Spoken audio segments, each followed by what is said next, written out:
Chapter 311, Refusal.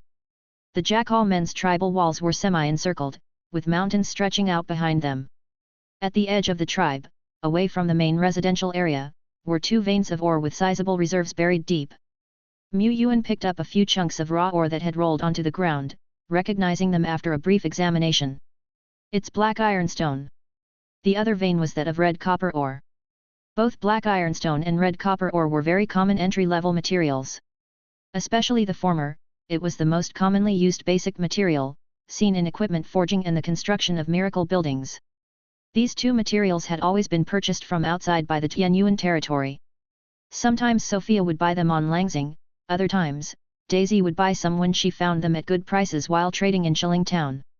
Before the integration with Langsing, Yuan had already stockpiled a certain amount of black ironstone and red copper ore, but the inventory was still far from sufficient. It couldn't be sufficient. Now with the considerable size of the Tianyuan territory, various consumptions rose markedly. Even though he hadn't undertaken large-scale territorial infrastructure recently and hadn't built a large quantity or high-tier miracle buildings, the consumption of black ironstone was still like water flowing away. They needed to make arrows, repair damaged armor and weapons, produce various tools, manufacture new equipment, and so on, all of which greatly consumed basic materials. Unless he didn't wish to develop and build quickly, the resource consumption would always remain high. Now that I've received the gift from the Jackal men's tribe, it has eased the urgent need, otherwise, I would have had to purchase through the channels of the elf's courtyard, he mused. However, the current situation was unstable, and the officials were also carrying out major constructions. It would be inconvenient and come with a considerable markup to have someone purchase on his behalf. It was much more suitable to mine the resources himself. Literally, having a mine in one's own house now. Of course, my situation is also unstable at the moment, and it's not suitable to claim and start mining just yet. I need to wait a little longer. I can establish a base here only when Duolai advances to become legendary. For now, I have to lay low. However, even just laying low, the black ironstone and red copper ore we've scavenged from the Jackal men's tribe should last us a while, Yuan stated.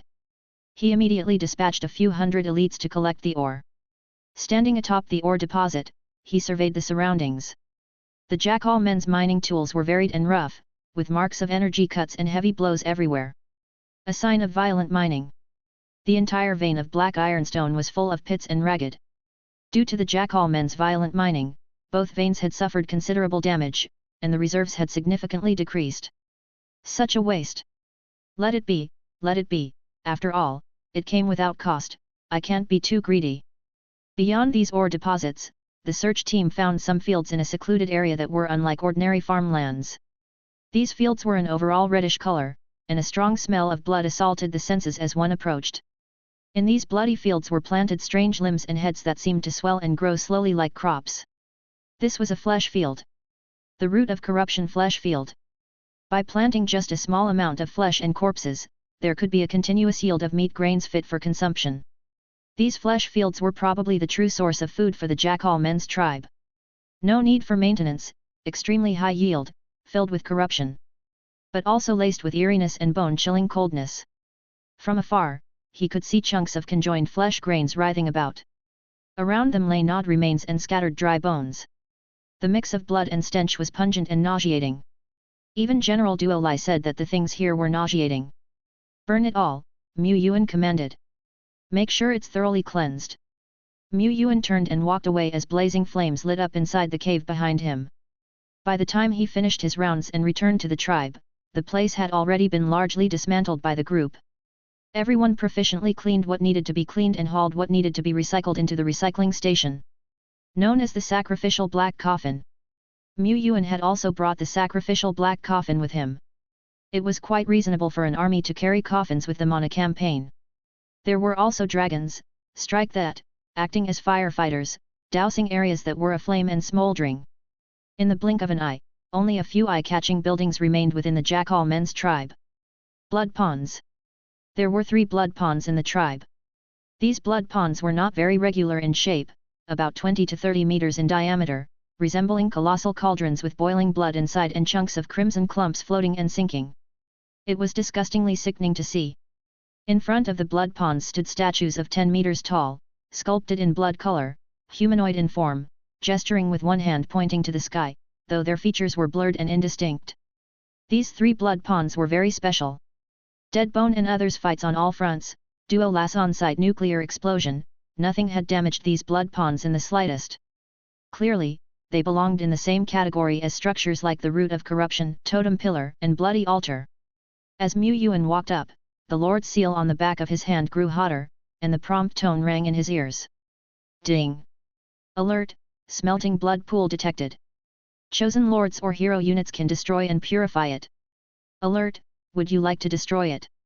Pure white light surged heavenward, dispelling the bone-deep inauspicious chill between heaven and earth. The wisps of red fog floating around also seemed to thin out slightly. The purification lasted for dozens of seconds, and the entire smelting blood pool collapsed, disintegrating into ashes in the pure white light. Meanwhile, the grace of heaven and earth descended gently like a shower of light. It coalesced into 4 spheres of light, 2 blue and 2 green. Following that, Mu Yuan mimicked the previous process and purified the remaining 2 blood pawns.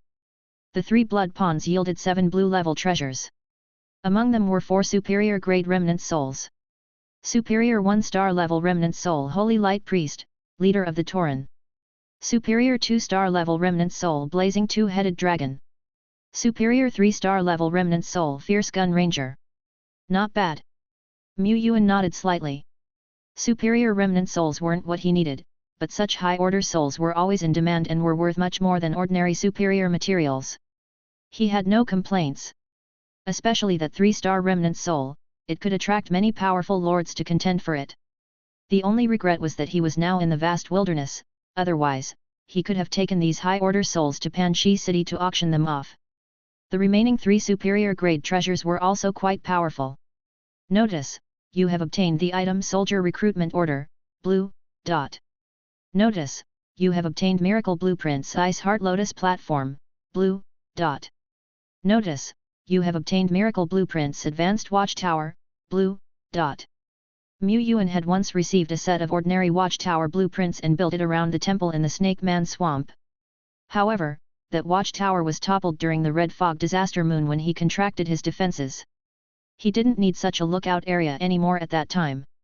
The Advanced Watchtower is an upgraded version of the ordinary watchtower, offering a broader lordly vision, with certain scanning and reconnaissance capabilities. Overall, it's not bad. If I need to construct an outpost in the Jackal Man tribe area, building an advanced watchtower in the mining area would provide a foundation for constructing various types of defensive buildings around it. Ice Heart Lotus Platform.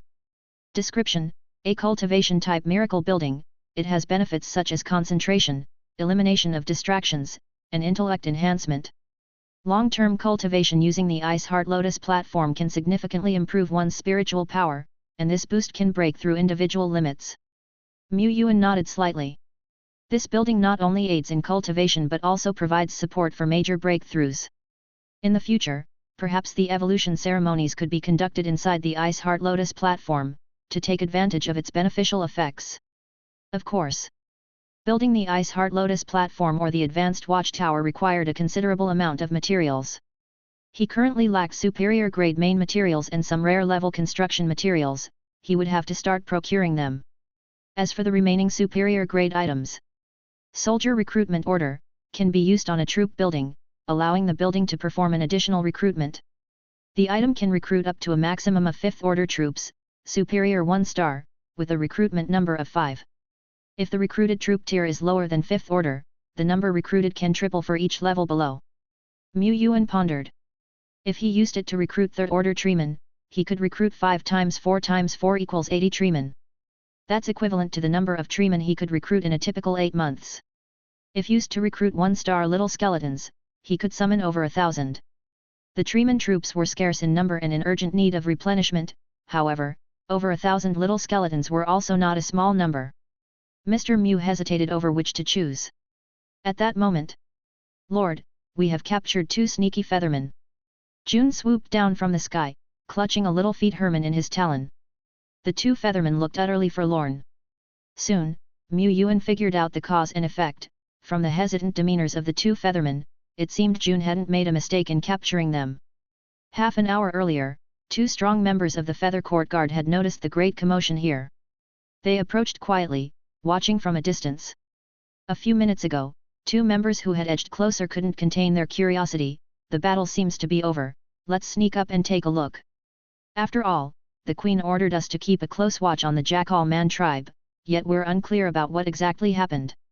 We can't stutter and be unclear when reporting to the Queen, can we? Another Feet Herman agreed, brother, you're right. We'll just sneak up to the side of the city wall and take a peek, surely nothing will happen. And even if we do run into danger, with our capabilities, couldn't we just flee if we can't fight? After all, they were from the Feet Herman tribe. The Feet Herman tribe, most adept at flight, soaring high above in the sky. Once, they were the kings of the skies. Several dozen seconds later, looking at the enormous bird head beside them, two feathermen fell into despair. They couldn't fly over, they truly couldn't. Yuan didn't make things difficult for these two little third-order feathermen. If he were in their shoes, he would definitely have sent scouts to investigate as well, but it's quite embarrassing to be caught due to inferior skills. He said, convey a message to your queen. We wish to eradicate the three major minions of the Jackal Man Overlord, this tribe is the first. In the remaining two tribes, there are many resources, if your queen is interested, we can each attack a tribe and occupy a resource site. It would be quite strenuous for them to subdue these tribes by themselves. They could fight, but not within today's time. If the Queen is willing to cooperate and promptly root out the Jackal Man Overlord's minions and spies, it would be most appropriate. Also, inside the two other large tribes, there are likely to be abundant mining resources, as well as pollution that can be purified. Both tribes are valuable, but Yuan can forsake them, as long as it satisfies the requirements of the grand strategy. However, several hours later, Yuan and his group, having returned to their domain, received a message from the Feet Herman Kingdom. The Queen had rejected the proposal. Naive, too naive. Inside the palace, the Queen, listening to the report of the Feather Court Guard, shook her head with a sigh. Even at the peak of our Feet Herman Kingdom, we were no match for the Jackal Man Overlord. How could we be now? The large tribes under the Jackal Man's command, once faced with a legendary realm, are indeed not difficult to break through, yet. Attacking such a tribe will only fully anger the Jackal Man Overlord and draw their attention. She could never have imagined that this human force would be so aggressive. Were they really so daring? This move was far from a crushing blow to the Jackal Man Overlord. Not worth it. Not worth it at all. In such a situation, she couldn't help but want the Feet Herman Kingdom to distance itself as much as possible from this human force, let alone cooperate with them to annihilate the monster tribe. She indeed coveted the resource-rich lands occupied by the monster tribe. Year after year, the resources of the Feet Herman Kingdom had become increasingly scarce. That was also why, even with rest and recuperation, the number of their strong could not increase. However, even so, to survive in the eternal world, one must first have wisdom and know how to exercise restraint. Only by doing so can one live among the cracks of various powerful overlords. Acting on impulse is useless. Many civilizations that shine too brightly for others are those that do not understand the value of lying low. They are the ones who perish in the river of history. In this region, there have been forces stronger than our Feet Herman Kingdom in the past. They have long since dissipated into smoke, while we are still here. This is the way to survive. The Queen looked at the young featherman in front of her, clamoring to go to battle. When the Jackal Man Overlord truly turns his attention here, that will be the day of the human force's downfall. This time, at most, will not exceed 2 months. Perhaps, only 1 month is left. She felt some regret. She sighed with pity. What is the Feet Herman Kingdom thinking, not wanting to take the chance to weaken the monster overlord? And it's us who are at the forefront. Duo Lai was infuriated. It couldn't understand. It was about to blacklist the Featherman from its list of friends. Well, it's not that surprising, about 50-50 I guess. Yuan pondered. The Feet Herman Kingdom has its own considerations, they have their strategic policies. From the perspective of the Feet Herman Kingdom, cooperating is a risk, but by maintaining the status quo, the Feet Herman Kingdom will only continue to weaken, until one day, they perish with little resistance amidst calamity. Yuan didn't want to place his hopes of survival on the enemy's lack of concern. He wanted to grasp the future himself. By eradicating the Jackal Man tribe, firstly they could harvest a large amount of resources, secondly, they could fight for time. For them, cutting off one eye of the monster overlord would effectively buy time. He could seize the initiative. If the Feet Herman Kingdom doesn't join the battle, dealing with the remaining 2 large tribes would require using one of the remaining 122 contingency plans. Chapter 312, Soul Shrine. The war against the Jackal Man tribe had ended. The Tianyuan Legion packed the large amount of materials they had scavenged and loaded them into General Duolas' body, into the nearly infinite dimensional space inside him. They did not need to make several trips back and forth, they could directly bring all the loot home. The thing that took up most of their time was the post-battle cleanup and loot collection. The whole process took a full 3 hours. The Jackal Man tribe was large, and the various types of materials were not stored in a unified manner, which made it inconvenient for the elites of the Tianyuan territory to collect them. Picking up soul sand and remnant souls scattered on the ground and feeding the corpses and debris to the sacrificial black coffin were both time-consuming and labor-intensive tasks. If it were any other lord, even a great lord with deep resources and strong military might, these cleaning and sweeping tasks could not be completed within 3 to 4 hours. A great lord might be able to bring out thousands of elites and form 2 or 3 complete troop legions, but most of their elite troops had not yet developed intelligence, or at best, possessed a tiny bit of intelligence, roughly equivalent to mental retardation. Such elites had strong combat power but could not perform delicate tasks.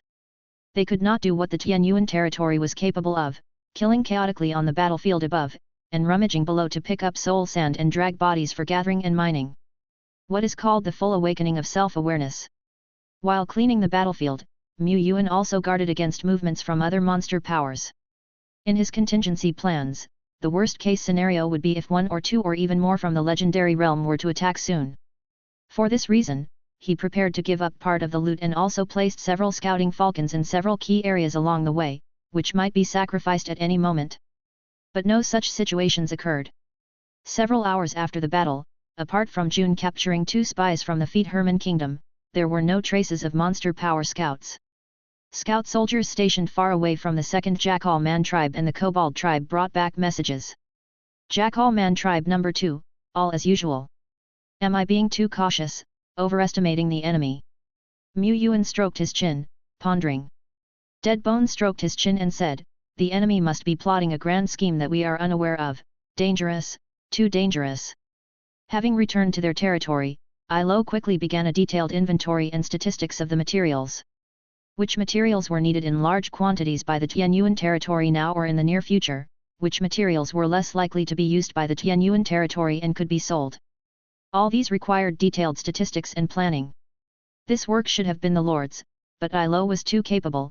She not only became more proficient as she worked, with her rich experience, but also had a skill advantage. She could easily store and calculate data using the Starlight Law Sphere, and with the Starlight Avatar, she could do the work of several, even dozens of people on her own. But Lord Shepherd was also very busy.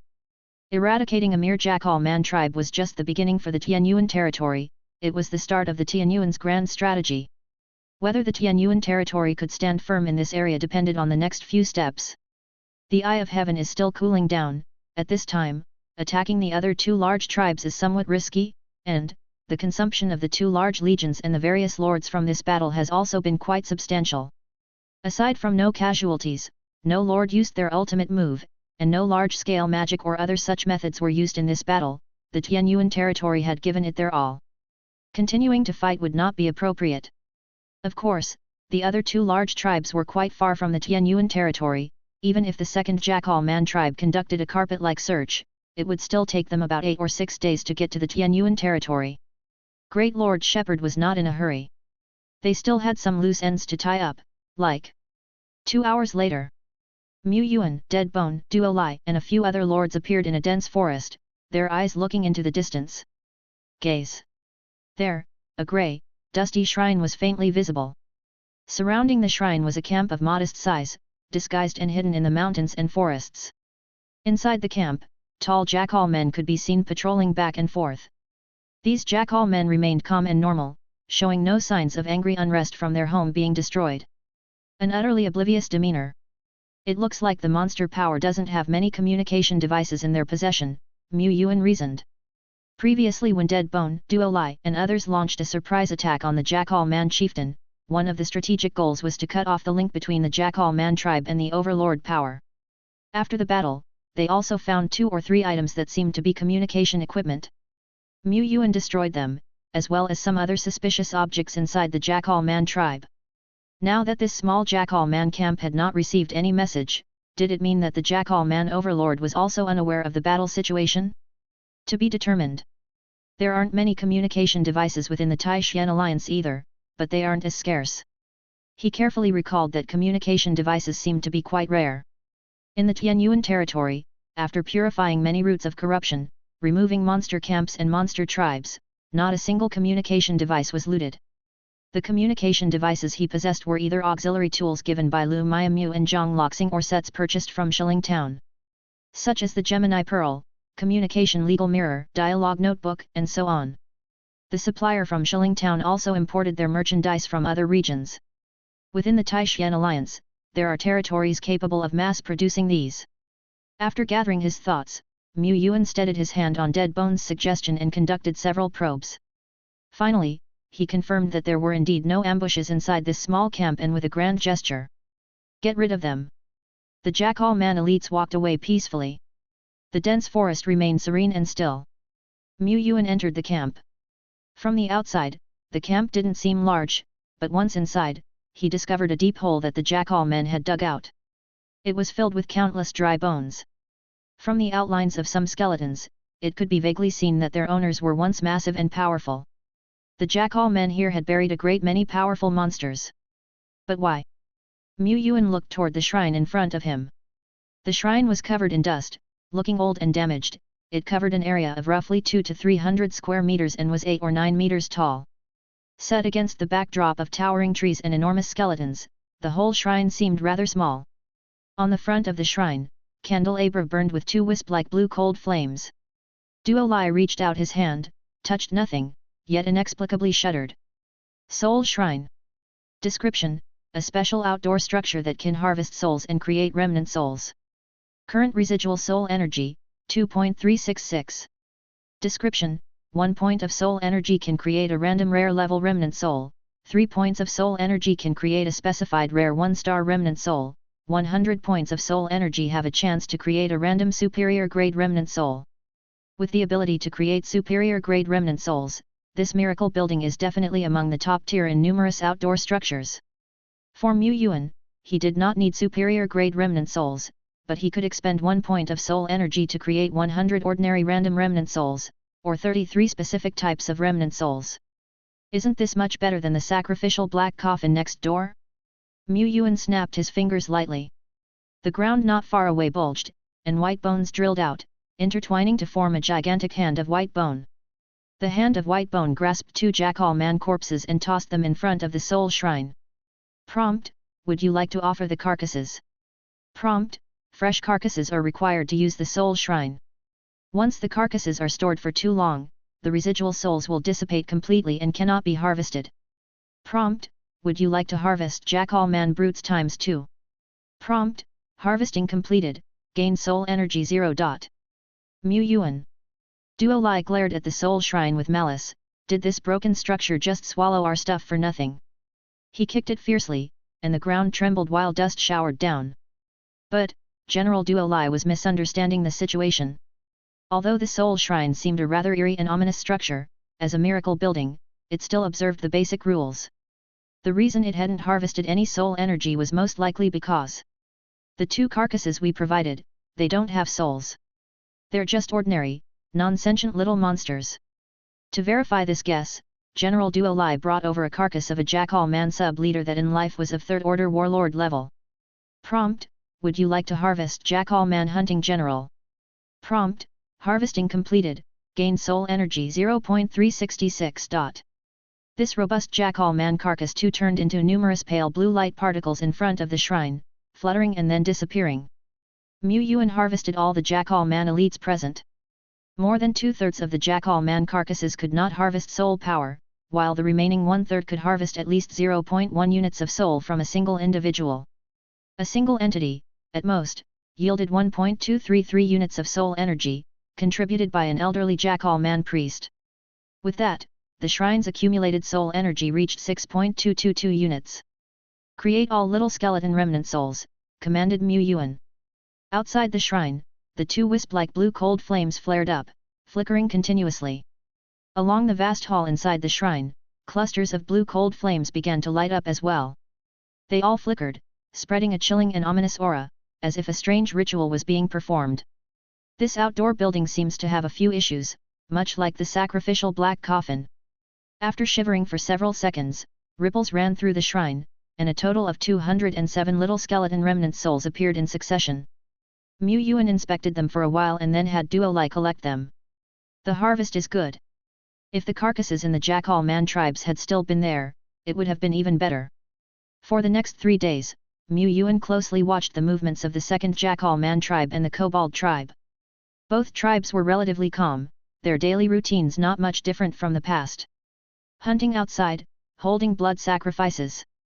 There were occasional minor conflicts between the two tribes, sometimes resulting in hundreds of casualties, but the ones who died in battle were just minor creatures from the Jackal Men and Kobolds. The scent of blood within the first Jackal Man tribe gradually dissipated. No Jackal Man powerhouses were seen coming here. Instead, with the disappearance of this significant local power, monsters started to become active in the surrounding areas. Yesterday, a group of wild giants defeated several competing monster groups and took over this feng shui treasure land of the Jackal Man tribe. They began to construct their own buildings here and gathered and called upon their kin from around the area. In just one day, the number of the entire giant group had doubled, reaching 112. Not many in number, but not weak in strength. After all, even the weakest giant was of rare 2-star grade. And the trace of the Jackal Man overlord was still not to be found. Yuan watched for 24 hours almost without sleep, even deploying more reconnaissance methods around the Jackal Man tribe. He did not wait for news on the Jackal Man overlord but instead got news from the elf's courtyard. The legendary package I asked Lu Miamu to purchase on my behalf has arrived. And 2 lords expressed that they have access to epic remnants and asked if I still wanted superior grade remnant souls. Of course, he did. Although no trading gathering was held today, the secret realm was still bustling, with at least 20 to 30 lords present. It's said that the Lord of Hanyu City had released quite a number of keys to the secret region at the last gathering, and the membership of the entire secret realm had also noticeably increased. The Tianyuan giant is here. Someone shouted.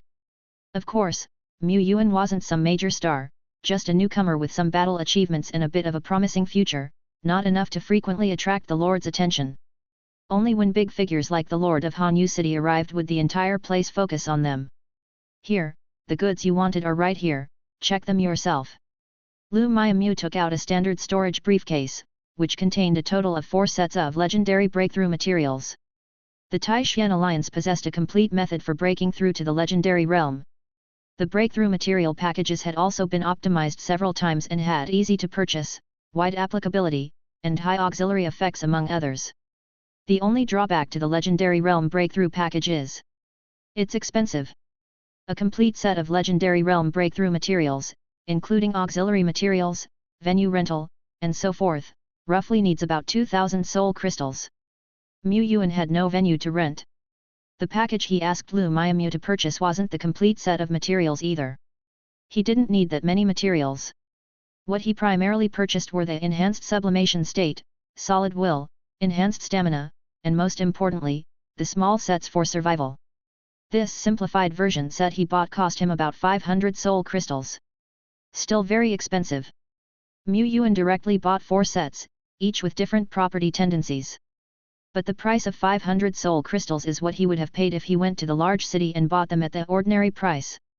Now he was entrusting Lu Miamu to buy them on his behalf, and he not only had to pay a purchasing fee but also a cross-regional trading tax for 2 people. He needed to pay a high price of 700 soul crystals for 1 set. Painful, too painful. After Duolai and Deadbone had broken through, he'd have to draw on the experience to optimize the legendary packages again. He couldn't withstand such expensive costs every time. After all, his house had too many powerhouses capable of breaking through to legendary. Lord Shepherd expressed his distress. Optimizing costs is a matter for the future, but for now, it's time to open up a new source. Yuan snapped and took out all the superior grade remnant souls, including that 3rd order Fierce Gun Ranger remnant soul. Just like that, dazzling and bright. The unremarkable Lord Mu once again attracted everyone's attention. Chapter 313. General Duolai is evolving. The Lord's brains momentarily crashed. This Again. Where did you get your stock from this time?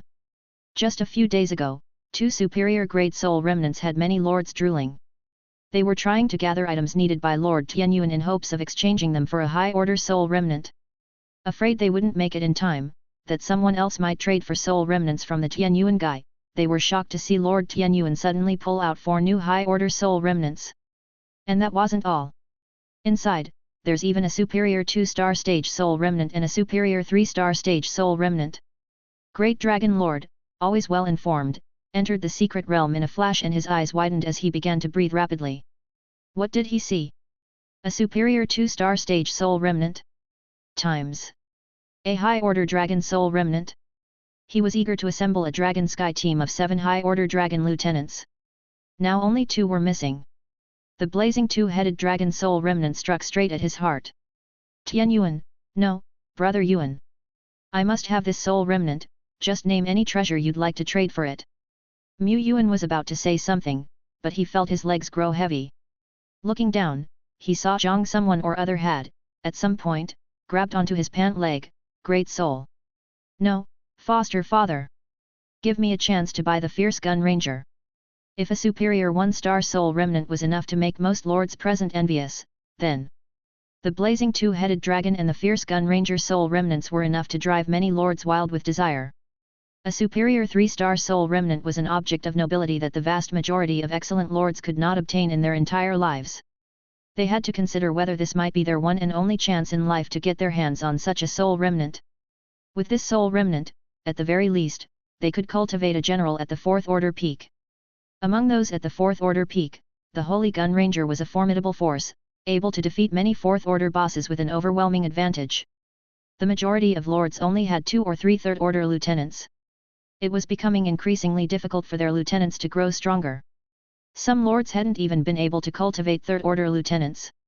How could they not lust for such a powerful general? Their eyes turned red with desire. They could almost see themselves, under the guidance of the Holy Gun Ranger General, climbing step by step to the pinnacle of life. How exhilarating that scene would be! But as the lords' fervor gradually cooled and their rationality returned, the vast majority realized a sad truth. Buying this superior 3-star soul remnant? On what grounds could I? With what financial resources and connections could I possibly secure such a grand finale item? On the other hand, up-and-coming lords like Zhang Loxing had some decent competitive edge. He might not have enough money, but his dad sure did. For Zhang Loxing, he had to seize this opportunity. It would be incredibly difficult for his dad to get him a superior 3-star soul remnant with connections and favors possibly taking 2 to 3 months. It couldn't compare to buying directly from Great Soul Tianyuan. Right, foster father, what are your requirements? This material, as well as this material. Mu Yuan stated his need for the main components of the Ice Heart Lotus platform and the advanced watchtower. The value of these main components naturally paled in comparison to the value of a superior grade soul remnant. He requested the main components plus a batch of soul crystals. He could certainly purchase these 2 superior materials by himself, but it would take time. Sometimes, it might take 2 to 3 months to get what he wanted. Now it was different. Lords eager to buy soul remnants would be even more diligent than he. He would be able to quickly construct the Ice Heart Lotus platform and acquire more epic wreckage. Foster father, isn't that requirement too commonplace? You'll be at a loss. That's why, when the time comes, it depends on who offers the higher stakes. The superior 1-star soul remnants are available for exchange anytime here. The blazing 2-headed dragon and the fierce gun ranger soul remnants will be auctioned 3 days from now. 3 days. Just 3 days. Often, an auction would be advertised half a month to a month in advance, but Lord Tianyuan had allowed only 3 days. This was rushed. Wasn't this too rushed not only for the lords but also for Lord Tianyuan himself? If there was just an additional 10 days or half a month, the final auction price could definitely be much higher. Mu Yuan didn't see this as a problem. A few high-order soul remnants weren't worth so much of his time. Besides, the Elf's Courtyard Secret Realm had limited membership. It wasn't a bustling city with throngs of visitors. He wasn't aiming to get a high price for the auction. If he could get a superior grade miracle blueprint, that would be delightful, but if not, trading for more common treasures or equipment wouldn't disappoint him. The miracle blueprints were harder to come by and pricier than soul remnants. Mu Yuan didn't place too much weight on these high-order soul remnants. There were several large tribes nearby waiting for him to stock up from. Mu Yuan made a brief appearance and soon left the secret realm. The lords intent on competing hurriedly exited, leaving only a few who lacked the financial means or were not prepared to compete, still there watching on. Lu Miamu had no intention of competing. She already had more than 10 high-order lieutenant generals and 3 superior 3-star generals in her lineup. Her forces were already extravagant, and she didn't feel the need to recruit new strong lieutenants until her current ones reached their ultimate form. Moreover, the fierce gun ranger didn't match her affinity. The ranger was fire attribute, and she was water. She wasn't entirely without envy. If she could afford it, she would buy it without a second thought. But if it meant spending vast wealth and effort to compete, she felt it was unnecessary, better to enjoy a few cups of afternoon tea instead. Not competing doesn't mean she isn't shocked. Where on earth does Tian Yuangai procure his goods? Was her sister really that fierce in the past? She thought about it, unsure. Tian Yuan's figure seems to be out of sight now. Well, better to drink tea first. The matter of how many excellent 3-star generals Tian Yuangai actually had sparked heated discussions among many people. At least over 10, otherwise, Tian Yuangai wouldn't have been willing to sell the fierce gun ranger. Is there a possibility that Tian Yuangai's household generals have already exceeded 20? I heard that Tian Yuangai had an epic-level divine general a long time ago. Mu Yuan didn't have time to listen to the discussions of others. He continued to closely monitor the surrounding tribes, ready to analyze any movement with more than 1,000 words. In the afternoon, Mu Yuan re-entered Elf's courtyard, trading 2 high-order soul remnants for epic remnants from the hands of 2 lords. One was a purgatory flame demon. The other, an ancient mammoth. The value of the ancient mammoth was much higher than the former. The remains were better preserved, with fur and other parts intact except for the most valuable tusks having been removed. As both were of epic grade, the nutritional value contained in the ancient mammoth far surpassed that of the purgatory flame demon and the extreme cold crystal beast. Its flesh was edible, and very tasty. Thus, Mu Yuan directly exchanged the carcass with 2 excellent 1-star soul remnants. The next day, the surrounding area remained calm. The Jackal man's first tribe was still occupied by the giants, without a sight of the Overlord Power's Jackal men. The Jackal man's second tribe continued to maintain its previous life rhythm. Mu Yuan was also unsure whether they had received the news of their kin's destruction. Today in the Tian Yuan territory, there was a rather important task to be completed. It wasn't throwing a feast. But it was somewhat related to a feast. Mu Yuan laid out the 2 epic ingredients he had purchased the day before, along with many superior grade dishes, one by one on the plates. In the middle of the dining table, Atui. In the middle of the giant ritual array, sat General Duo Lai, restless and fidgety. Placing the ingredients in front of her, yet being unable to eat, was indeed a test of Miss Duo's willpower. Today, she would evolve. Looking back, her last evolution seemed like a distant memory. The glory of Tian Yuan, born by me, Duo Lai, gurgle gurgle. Duo Lai rubbed her hands together eagerly. The distance between General Duo Lai and the rise to legendary realm was not far off. Mu Yuan arranged for Duo Lai's evolution at this point because the evolution points had barely come together. 80,000 points of evo power was quite substantial. As for how to gather the evolutionary force for a legend in the future, Lord Shepherd felt quite a headache, as it couldn't always take half a year to gather enough for one legend, could it? At 6-month intervals for a legend, it didn't seem too long after all. He had never seen the shadow of a legend so far. The legends he had indexed were narrated with a storytelling tone, and their veracity was questionable. Legends, they seemed to exist only in storybooks, entertaining to listen to but taken lightly by most. Duo Lai's current evolution, before stepping into the legendary realm, would save a lot of time that would otherwise be spent realizing her potential. Duo Lai's evolution would significantly enhance her potential, which could lead to an extended refining period. For this reason, Mu Yuan specifically prepared this table full of dishes. Evolution is a miracle. Dead Bone often made use of the residual power of miracles to create skills and achieve things that were difficult to do on ordinary days. Duo Lai couldn't create skills, but it should be possible for her to digest a large amount of ingredients with the help of miraculous power, right? No problem, of course, no problem. Duo Lai thumped her chest vigorously, confident in her strongest area of expertise. If she wouldn't even be able to digest, what face would she have left to face her kin? Today, she was to shoulder the responsibility and clear all these delicacies. Hiss! Ah! Duolai wiped away the drool that had involuntarily leaked from the corner of her mouth, glanced around with lowered brows, and seeing that no one was paying attention, continued to pretend to sit obediently on the platform. Twisting her body, she became increasingly impatient. The evolution array base has been tuned and is now fully operational. Auxiliary materials are in ample reserve, and the 3-style incense is already lit.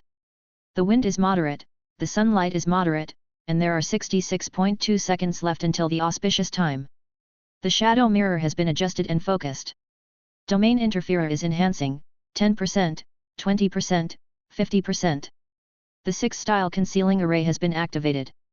The night-hidden starry sky is operating normally. No abnormal movements from the monster power.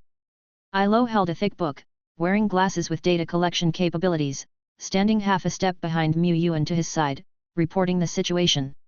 In front of them, one after another, Iloas were stepping out of the land of evolution, lining up. Yuan saw this and nodded slightly. He gazed intently, and within the depths of his eyes, an invisible spectrum of colors rippled, an intangible miracle power fell and transformed into a pure white light visible to the naked eye, radiantly bursting forth from the bodies of the evolvers. Evolve! Evolve! Evolve! Pillars of light soared into the sky. Clouds of rosy light enveloped the azure sky. The king of the slimes continued to sing loudly today, taking a big step forward towards the seat of legend. The slimes seemed to sense something, with their big eyes wide open, staring straight at the sky. The evolution lasted for a long time. The purple clouds in the sky, like a celestial river, flowed magnificently, splashing up mysterious blossoms. After a while, prompt sounds came one after another beside Yuan's ear. Many of Duolai's skills, with the ascent of the devouring power inside its body, had likewise ascended. It was about to wake up from this profound and enigmatic state. But General Duolai, firmly remembering its mission and already immensely eager, extended dozens of tentacles within the soon dissolving white light. These were tentacles of its condensed body, formed and extended, and also part of its slime physique. The moment the liquid hands touched the ingredients, the tips of the tentacles opened up like blooming buds, suddenly flaring open into gaping maws that swallowed the massive ingredients in one gulp. Gulp first, chew slowly later. No, today there's no time for slow digestion, must be quick, has to be quick. Duolai's consciousness was still blurry, but in its mind, it remembered the thought it had repeated 100 times earlier. Its devouring power fully ignited. Just after evolving, its entire gelatinous body was craving energy intake. It was hungry. But under normal circumstances, even with devouring power, there was still a limit to how much Duolai could consume and digest in a day. It took a day or two, maybe 3, to slowly digest the remains of an epic creature. Forced digestion, forced devouring more, it could certainly do, but thus it couldn't fully absorb the nutrients from the ingredients. But today, under the lingering effect of the miracle power, Duolai's devouring and digestion seemed miraculous. No sooner had the ingredients entered its mouth than they were rapidly digested, vanishing. It hadn't even tasted the flavor before everything had been digested. Is this a good thing, or a bad thing? When Duolai reached out and grabbed nothing, and couldn't help but stretch out its tongue to lick but didn't get any aftertaste, it woke up. It burst into human form with a pop and touched its flat belly. It had eaten a lot, but it felt like it had eaten nothing, feeling like it was at a loss. Don't be sad, the ingredients have just transformed and will always accompany you in a different way, Yuan said. The prompt sounds related to Duolai just now were numerous. He skipped most and extracted only a few important ones. Prompt: the hero Duolai has devoured an ancient mammoth. Energy increased, physique improved, awakening skills mount tie crushing down and weight doubling awakened. To be honest, he still remembered that the slime lineage initially had a basic skill called leap. The tonnage is indeed a slime advantage. Prompt: the hero Duolai has devoured a purgatory flame demon, affinity for fire increased, talent fire element control, beginner, intermediate, Upgrade: the hero Duolai has devoured a large number of precious materials, basic attributes increased. Prompt: basic attributes increased. Prompt: basic attributes increased. Prompt: the hero Duolai has evolved into an epic 3 stars being, and awakened. Chapter 314, Sky Strike. Duolai's energy value is about 2.25 times that of before. The evolution had just ended, and Duo Lai was still shrouded in a visible energy tied around him. I Lo stared at it. A targeting symbol appeared beneath the glowing lenses of her glasses. Rows of data flickered next to the curved symbol. I Lo quickly detected the information. Duo Lai had reached the fourth order peak. At this time, even a 0.1% growth in the basic 3 dimensions was incredibly difficult, let alone an increase by more than double. If the basic 3 dimensions doubled, the combat power would increase by more than twice. Although the main difference between higher and lower life forms lay in the potential for future growth, after stepping into the legendary realm, an epic 3 stars Duo Lai would find it several times easier to climb higher than an epic 2 stars Duo Lai. But even now, there was a huge gap. This was the evolutionary miracle. No matter how many times one witnesses it, the power of miracles never ceases to amaze. I Lo pushed up her glasses, fervent and devout like a zealous believer. Her only regret was that General Duo Lai did not accept her body modification plan. What a great material, what a rare opportunity for experimentation. In the vast territory, only the Lord could understand her and speak her language. Unfortunately, the Lord himself could not evolve, otherwise, he would have been more than happy to experiment with transformative evolution. Definitely. Mu Yuan shivered for no apparent reason. He was puzzled and felt it might be due to the inadvertent chill spread during Duo Lai's evolution. The power dispersing from Duo Lai was plentiful.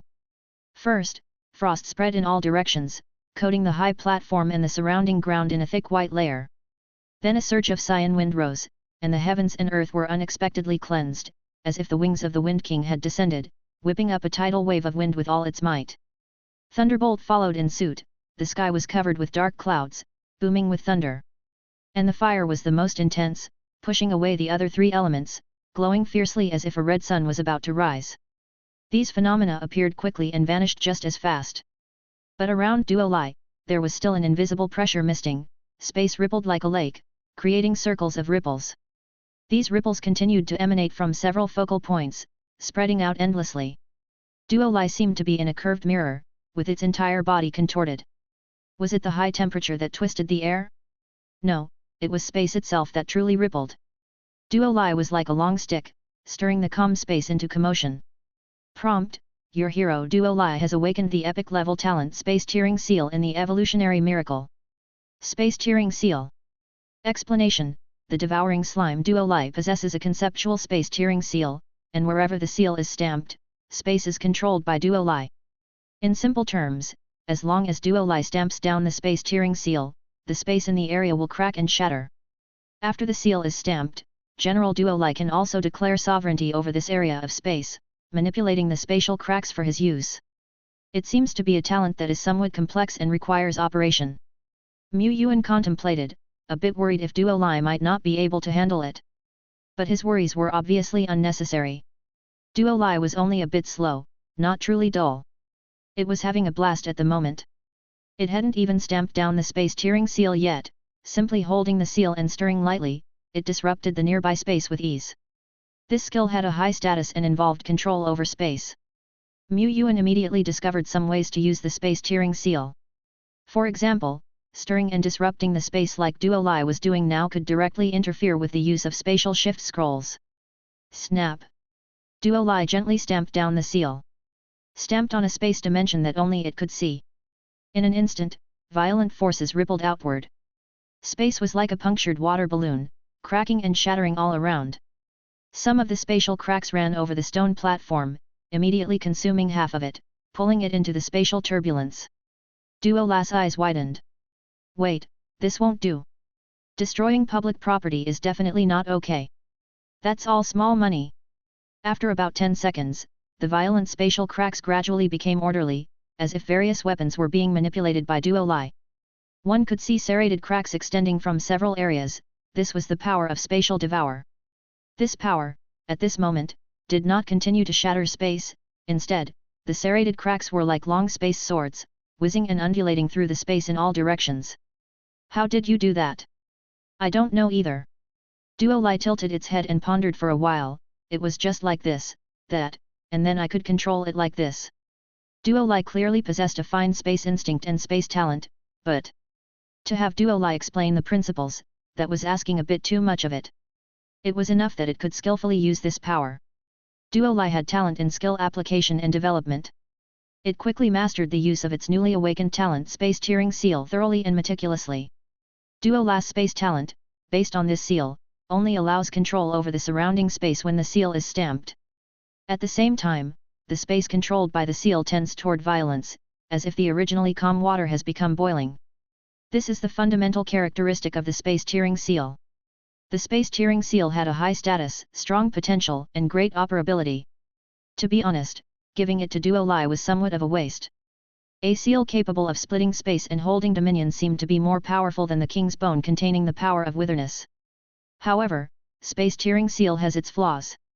The space-tearing seal must first imprint the current space to take effect and make subsequent operations possible. When Duolai cast the seal, according to itself, the process had a certain pre-release and wasn't instantaneous. This is one flaw. The space-tearing seal can only imprint a space at a time, and the imprint has a time limit. This is its second flaw. If Duolai actively retracts the seal's control over the space, it must wait a period of time before it can recast the space-tearing seal. This is the third flaw. Despite the numerous restrictions, the space-tearing seal is still a divine ability, a god-level talent. It involves the noble element of space. The talent of the space-tearing seal still has much potential to be unlocked. The devouring slime itself already possesses spatial abilities. The early dimensional space, mid-phase spatial devour, and Duolas realm of infinite serpents all relate to spatial power. However, in the past, Duolas' use of these abilities was basic, direct, and brutal. It's not that Duolai was too dull, but rather spatial power is inherently high-ranking. The majority of the legends have no experience with space, let alone a common realm creature like Duolai. It's like a child holding a weapon, managing to pull the trigger is already remarkable. But now, with the space-tearing seal imprinted, Duolai seemed to have mastered an array of martial skills, and its use of dimensional space and spatial devour was gradually becoming more sophisticated. Benduo is truly a genius. Suitably impressive. After evolving, Duolai shouldered heavy responsibilities, operating around the clock either practicing skills or refining its body. It was advancing step by step towards the pinnacle of fourth order limit, the great perfection. It was just a few steps away. Today, Duolai received a message from Lord. What? A mission? A streak of azure hair on its forehead perked up at once, just like its suddenly bouncing head and the increasingly bright eyes. Mission. Mission. Mission. It was not that it couldn't sit still, nor did it lack the patience for closed-door cultivation, but, given the chance to venture out, Duolai was naturally more exhilarated. No, this was a heavy duty, and General Duolai must rush to the battlefield immediately. However, what is it? Just now, Lord Shepherd jolted fiercely, quickly connecting with a scouting falcon 200 kilometers away. His pupils darkened, assuming the likeness of a shadow-capturing surface, reflecting the distant mountains, rivers, and seas of clouds. The forest sea was vast, with strands of red mist drifting between heaven and earth. A giant bird spread its wings, soaring freely through the sky. This was a fourth-order boss-level monster, almost without natural enemies, its enormous eyes sweeping across the land, searching for today's prey. Suddenly, the giant bird's iron-colored feathers exploded, and with a low cry, it rapidly dived towards the forest sea below. It was afraid, trembling, seeking refuge from disaster. The distant sky suddenly dimmed, then immediately became brilliant again, as if a sharp golden sword had pierced the azure sky. A colossal being appeared at the horizon of sight. Its head was fierce with sharp, blade-like horns growing from it, and it spread its red wings more than 40 meters wide, with flame lights flowing between its flaps, scattering across the sky. This was a dragon-type behemoth, with dragon might emanating from its being. Yet, the behemoth lowered its head, and despite the bright aura it emitted, it was evidently overshadowed by the jackal man sitting upon its back, stealing all the brilliance. This was a jackal man standing over 3 meters tall, strong as a fortress. He wore golden treasure armor, with a dark golden broadsword on his back. The terrifying momentum surging to the skies was erupting from him, as if he was a giant sword desiring to split the heavens and the earth. He's come, the legendary tale of the Jackal Man Overlord. This direction, he indeed aims to proceed towards the number 1 Jackal Man tribe. Based on the direction he came from, the Jackal Man Overlord might be in this area. Of course, the likelihood isn't high. This kind of speculation relies on the assumption that the Jackal Man makes no attempt at concealment. The experienced scouting falcon quickly bowed its head, using only peripheral vision to observe, tracking the trace of the werewolf legend through the golden light and red flames filling the sky. The werewolf legend did not notice the falcon. Or perhaps, he viewed it as one of the countless creatures in the surrounding area and didn't care about it. Scouting Falcon number 33 continued to play the role of a trembling creature, refraining from pursuit. Soon, Scouting Falcon number 18, positioned outside the first Jackal Man tribe, captured the figure of the legendary realm creature. The roaring dragon beast hovered high above the tribe, it surveyed from above as sparks drifted down. Below, the giants that had occupied this land began to grow restless. The leader, a supergiant well over 30 to 40 meters tall, let out a fierce roar. It raised its arms high, condensing a boulder in its palms. The giant hurled the boulder, as if tossing a meteor. But in the next moment, a supremely dazzling golden radiance enveloped all the giants. The golden light was blinding, too brilliant to look at directly. And those who did look could only see the splendid golden glow that filled heaven and earth. In an instant, when the resplendent golden light dissipated, the 100 or so giants who had defeated numerous formidable rivals and taken this precious territory were all lying askew on the ground. Their bodies were all dismembered, heads and torsos separated, hands and feet severed, without exception.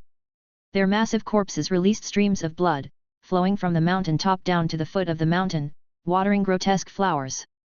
The werewolf legend merely snorted coldly, seated himself back atop the dragon-type behemoth, scanned the surroundings, and then tugged at the dragon saddle, heading off in another direction. This direction is towards the second Jackal Man tribe. The previous speculation wasn't wrong, the Jackal Man overlord's control over the outside world relies on his subordinates in these large tribes. The Jackal Man overlord needs to go to the second tribe to gather more information. So, what should we do? Ambush? The werewolf legend was riding a fourth-order peak dragon-type monster, and its flying speed was no slouch. Trying to ambush him before he arrived at the second tribe would not be easy. Furthermore, using the same tactic twice in a row carried too much risk. He decided to implement Plan B. Outside the second Jackal Man tribe, the scouting falcon that had been waiting there captured the huge figure of the dragon beast entering the tribe. The sky-piercing splendid golden light also slowly receded. The werewolf legend had entered the tribe. After all, there were countless Jackal Man warriors and a complete defense system here. The scouting falcon could not get close and could not see what was happening inside. Yuan, Duo Lai Deadbone and a few others arrived in succession outside the second Jackal Man tribe. He activated the Eye of Divine Right, casting his gaze upon the second Jackal Man tribe. The clouds dispersed, and the mist cleared. The werewolf legend called together the tribe leaders, seemingly scolding them about something. The Jackal men within the tribe quickly sprung into action, appearing to be gathering. In the distance, at a location not detected by the scouting falcon, a fourth-order Feet Herman warrior was also observing the Jackal Man tribe through some artifact, relaying the situation back to the Feet Herman country. Inside the Feet Herman country, an argument had just ensued. The warriors of the attack faction berated the conservative faction for being too timid and cowardly. The queen stepped out from behind the curtain. In her hands, she held a crystal ball that reflected the scene the Feet Herman warrior had scouted. The fang of the Jackal wolf has made its move. The human forces will attract the attack of several large tribes, even multiple werewolf legends, if they show the slightest hint of weakness. They have broke the calm on their own and have also sent themselves into the abyss. We, naturally, need to draw clear boundaries. Moreover, several days have passed and humans still have not subdued the remaining two large tribes.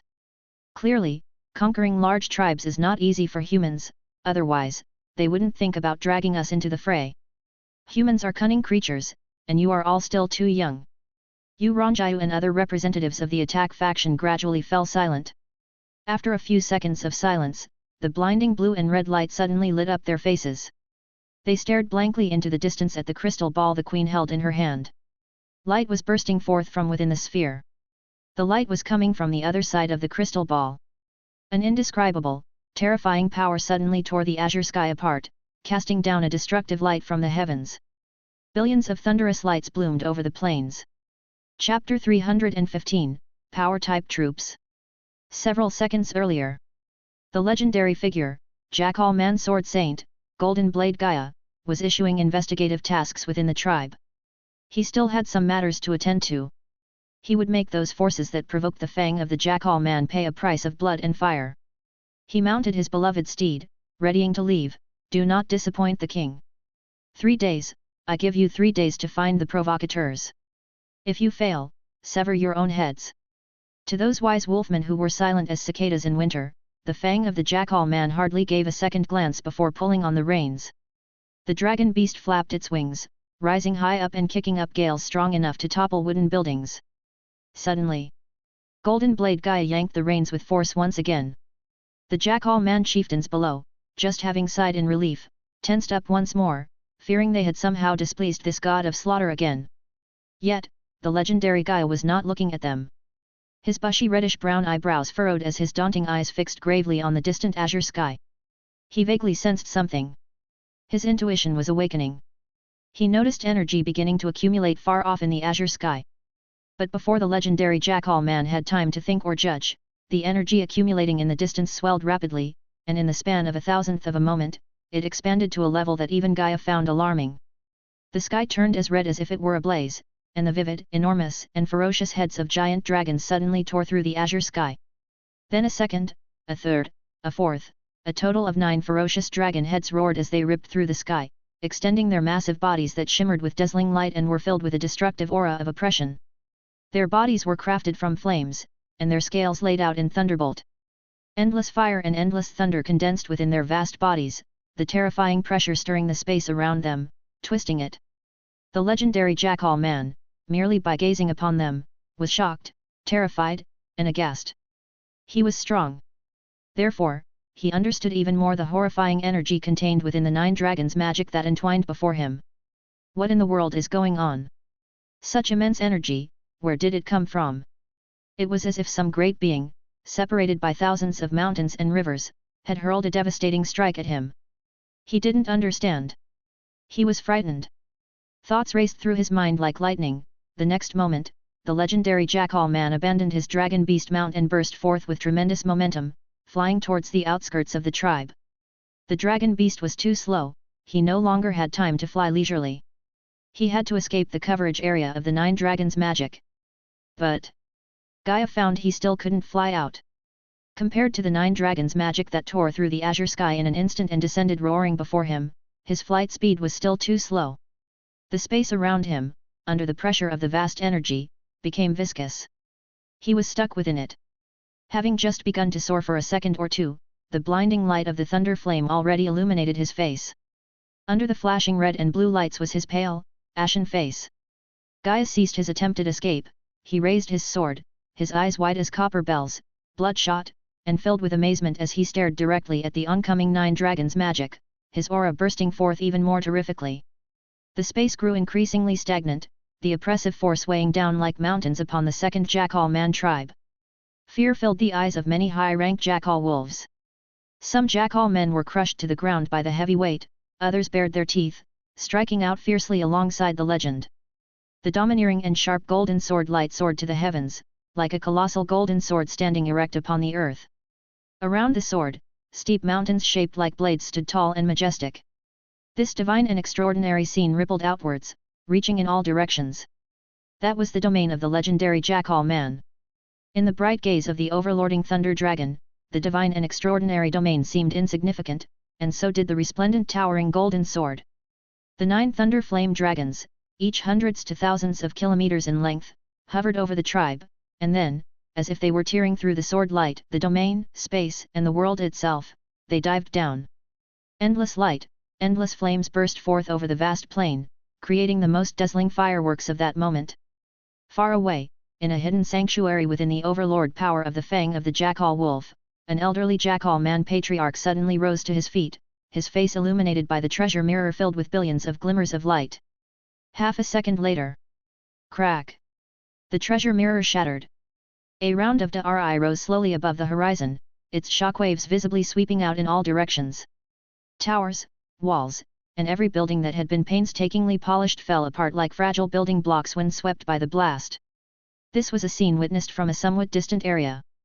Near the epicenter of the 9-headed roaring thunder flame dragon, everything in the fraction of an instant was annihilated, incinerated, and reduced to the purest of particles. The endless light engulfed the entire area, its blinding intensity forcing onlookers to squint their eyes. The furious gale spread out for dozens of kilometers, bending and snapping trees in the distance. Bracing against the head-on gale, Yuan raised a repulsion barrier to shield against the flying debris and broken branches, widening his eyes to observe. Beside him, after waiting for a few seconds, Duo Lai couldn't help but ask, "That Jackal man legend, we killed him, right?" Deadbone said, "From a perspective of assuredness theory, we must treat the Jackal man legend as alive and possessing considerable combat power." Yuan thought the same. Yet the power unleashed by the nine-headed roaring thunder flame dragon still left him dumbstruck.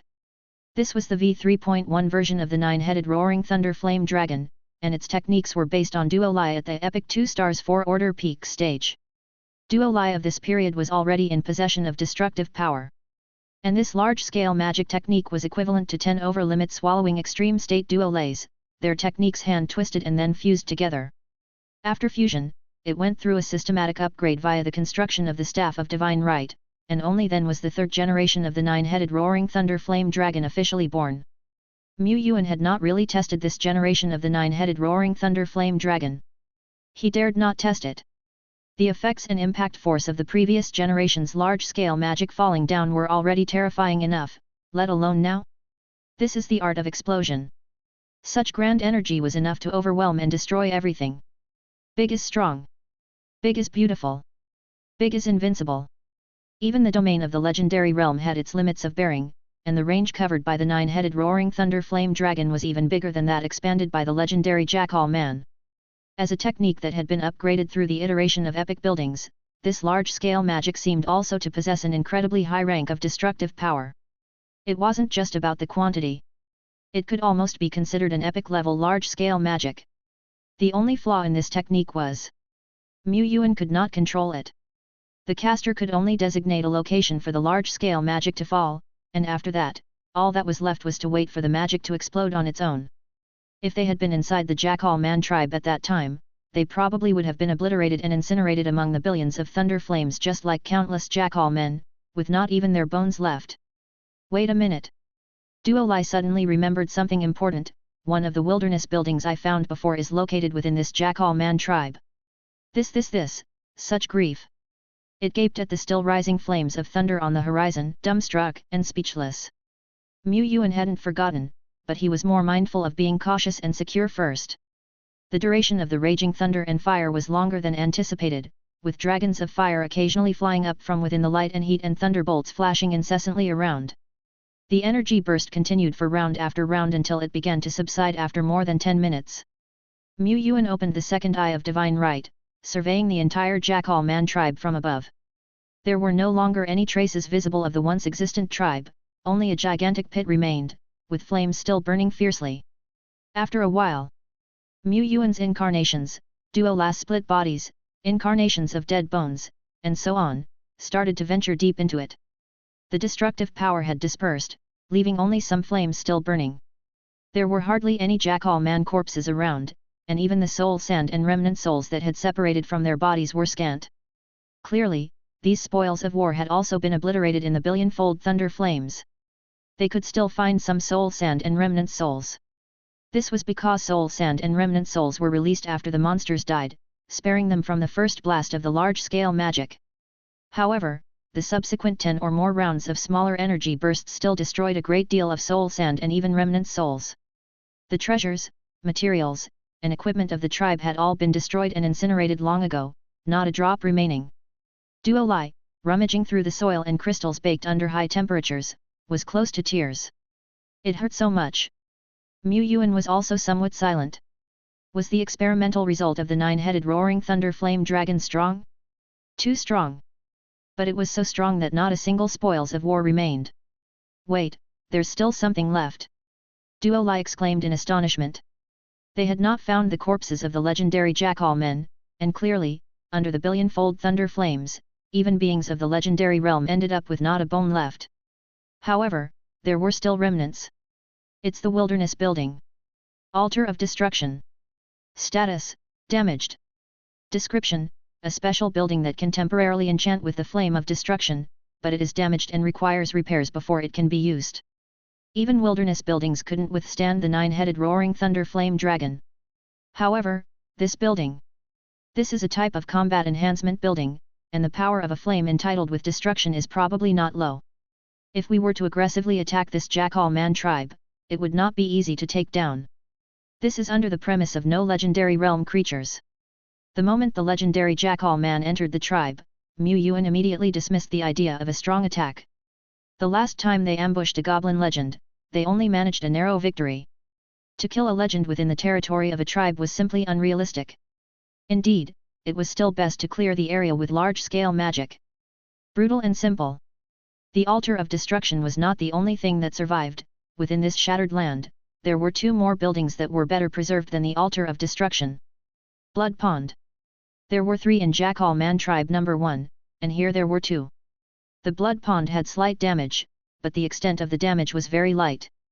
I'm afraid even if 10 9-headed roaring thunder flame dragons were hurled down, they would still be unable to completely destroy these 2 blood ponds. This is a tainted building. Indestructible, only purifiable. Purify. The brilliance of heaven and earth enveloped the area, and a pleasant notification rang in the ears. Notification: acquired miracle blueprints energy well, blue, dot. Notification: acquired equipment embryo, blue, dot. Notification: acquired excellence 3-star remnant soul mountain giant, blue, dot. Notification: feed Herman Nation. The court was completely silent, so quiet that one could hear a pin drop. The Feed Herman powerhouses could only stare dumbfoundedly at the crystal ball, the one that had just cracked and released an endless light. Despite the vast spatial distance and merely observing through the crystal ball, they still deeply felt the terrifying destructive power. What in the world happened? After a pause, a Feed Herman muttered to themselves, breaking the silence. The Feathermen turned to their queen. The queen was just as shocked and confused. For a long while. The queen picked up another communication artifact and received a message for a while. After remaining silent for a bit, she finally spoke. The second Jackal Man tribe has been wiped out, just now, in an instant. And not long ago, a Jackal Man of legendary realm entered that tribe. The queen fell silent. The eyes of the conservative faction Feed Herman powerhouses widened. The young feathermen of the attack faction were also utterly horrified. Is this the way human lords combat monster powers? Indeed, they had been too conservative. The radical human lord, after sweeping through the tribe, quietly slipped away, slipping back to his own territory. The entire process was as cautious as possible. The Jackal Man overlord must also understand the art of caution, hence, my sky strike should make the legends of the Jackal Man wary for a while. He did not expect the Jackal Man overlord to remain wary forever, but as long as he could buy some more time, it would suffice. This battle has granted us the blueprints for the miracle building energy well, which is excellent news. As long as we have an energy well for power, we won't need to use extra soul crystals to create large-scale magic, and perhaps, with the support of the energy well, we can maintain some continuous large-scale magic indefinitely. Keeping the staff of Divine Right constantly engaging a defensive large-scale magic technique was almost like constructing a major defensive enchantment for the territory. In the afternoon, Yuan once again stepped into the elf courtyard secret realm, as today was the previously agreed auction event time. This place was bustling with lords. Impressive, Yuan, you actually attracted so many lords all by yourself, Shen Linglong exclaimed in admiration. Today wasn't a day for the trading gathering. No wonder Han Yu had her eye on this young man so early, he was indeed impressive. It might not take many months for him to surpass her. Speaking of which, I'm quite envious of the Excellence 3-star remnant soul, it's a pity there is none that perfectly matches the force-type troops that suit me best. Otherwise, whatever it takes, this lord would have competed for it, Shen Linglong shook her head. If she made a move, there would be no chance for others to compete. But after all, she is a well-known senior figure with numerous generals under her command and the manager of the Elf's Courtyard secret realm, so of course she had to restrain her own desires. She couldn't let other lords come here and leave empty-handed, right? She truly sacrificed a lot. Sister Cold Moon would definitely praise and comfort her, sticking close to her. Does a force-type troop count as this? As she was lost in thought, she heard Tianyuan's little brother say so. What followed was a thud, and a radiant blue remnant soul appeared before her. Named, the Mountain Giant. Shen Linglong gazed at it, then her eyes gradually widened. Ah! I want this remnant soul, none of you dare compete with me. Chapter 316, The Legendary Path. Shen Linglong truly lived up to her reputation as a well-known great lord, for she returned in just a few minutes with several treasures on par with, and even surpassing, the excellence 3-star relics in value. Under the envious gaze of other lords, she secured the mountain giant's remnant soul, a treasure even among 3-star relics. Big lord, that's not very sportsmanlike of you. Some veteran lords were coveting this super powerful remnant soul, hoping to go back and come up with a way to gather treasures to compete for it in the next auction. However, no sooner had they hatched their plans than they were nipped in the bud. It was over, all over. The wealthy Lord Linglong simply made her move, snatching up this rare treasure. Everything happened so quickly that some lords, slower to catch on, only realized what had happened when she and Tian Yuan exchanged their treasures. They were both envious and jealous. Wait a minute. Someone suddenly noticed something amiss. How did that Tian Yuan guy manage to come up with another super rare remnant soul? It was rumored that Tian Yuan territory had been displaced and was in jeopardy, but now it seemed far from being in danger. It must have moved right into a treasure trove. They were both envious and jealous. The treasure brought out by Lord Linglong for the exchange was also an extreme rarity, drool-worthy upon sight. They wanted it too. Damn it! Miracle Blueprints Thunder Magnetic Coil Tower Permanent, Rare. Mu Yuan ultimately chose this item. This was a set of rare-level blueprints. Conventionally, no matter how valuable miracle blueprints were, they couldn't compare to soul remnants if they were a whole order of magnitude apart. Not to mention, the mountain giant's remnant soul was also a rare treasure among the high-order soul remnants. But these were permanent blueprints. Once recorded, a lord could build this miracle building an unlimited number of times, whether on their own territory, sub-territories, or even foreign enclaves carved out by watchtowers. Like watchtowers and arrow towers, as long as the lords had sufficient materials, they could build endlessly. Although the Thunder Magnetic Coil Tower was only a rare level building, and even among miracle buildings it was a relatively common defensive structure, the value of these permanent blueprints was slightly higher than that of the mountain giant's remnant soul. Lord Linglong generously stated she didn't need soul crystals added to the trade, a straight swap would suffice. As she put it, being a senior, how could she quibble with her juniors? Since the mountain giant's remnant soul wasn't auctioned and I directly intercepted it, consider it a necessary premium, she said. Premium or not, I'm very satisfied with this remnant soul. It's exactly what I need. With this type of troops, I have a good chance of breaking through to the legendary realm next. Look forward to it, Yuan, for the next time we meet, I might have become a legendary existence, Wakakaka. Shen Linglong stood with her hands on her hips, dreaming of the future. In truth, she didn't lack the combat power of a mountain giant. Even if she trained a mountain giant, at best, it would just be another strong 4th-order peak strongman. And such a mountain giant couldn't step into the legendary realm in the short term, at least. For a great lord like Shen Linglong, unless she could recruit an epic-level general, it was difficult to see a significant breakthrough in her overall strength. However, Shen Linglong seemed to have a unique talent related to strength-based troops. As long as she assembled a certain number and quality of high-order strength troops, she was confident she could break through the Great Barrier and transcend into the legendary realm. This was about concentrating all the strength of her territory within herself. On this path, the lord themselves are the strongest in their territory and the most likely to step into the legendary realm. With control over territory power, possession of the lord's power, abundant resources, and even some unique strategic talents, such lords indeed have a slightly higher chance of entering the legendary realm compared to ordinary high-order generals. Some extreme lords even forego developing their territories, investing all opportunities, treasures, and hopes onto themselves, aspiring to go even further. After all, by entering the legendary realm, not only does one's life undergo a transformation and they wield great force, but their lifespan greatly increases as well. Many lords find such temptation irresistible. Compared to just one general stepping into the legendary realm, they would rather become legends themselves. Even if not taken to the extreme, the path of the unparalleled lord remains a mainstream choice in the lord's world. Over half the great and veteran lords have chosen this path, although the vast majority who do, fail to make a name for themselves. It's not just by walking the path of the unparalleled lord that one has a chance to touch upon the legendary realm, most lords don't even come close to the 4th-order peak. More precisely, these lords haven't even crossed the threshold. Lord Linglong seemed to have a good chance of truly embarking on the path of the unparalleled lord. And within the Taishan alliance, the most dazzling figure on the path of the unparalleled Lord was undoubtedly the Lord of Hanyu City. It was said that recently, the Lord of Hanyu City had delved into the Red Mist Land again, slaying countless legendary creatures. Next time there is a strength-based high-order troops, I'll save it for you, Mu Yuan said, looking up at Shen Linglong who was a head shorter than him. Thanks a lot. Even though I'll soon break through to the legendary realm, I still have a huge demand for strength-based troops. Bring them on. Of course, they should at least not be much inferior to the mountain giant. Since you said so, I'm looking forward to it, she replied.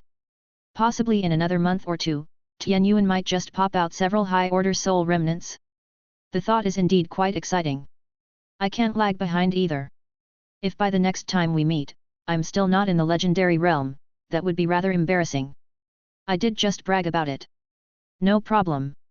After chatting for a few moments, Shen Linglong hurried off to take care of some necessary preparations. The small auction at Tianyuan territory went ahead as scheduled. As expected, not everyone was as wealthy as the little rich lady Shen Linglong.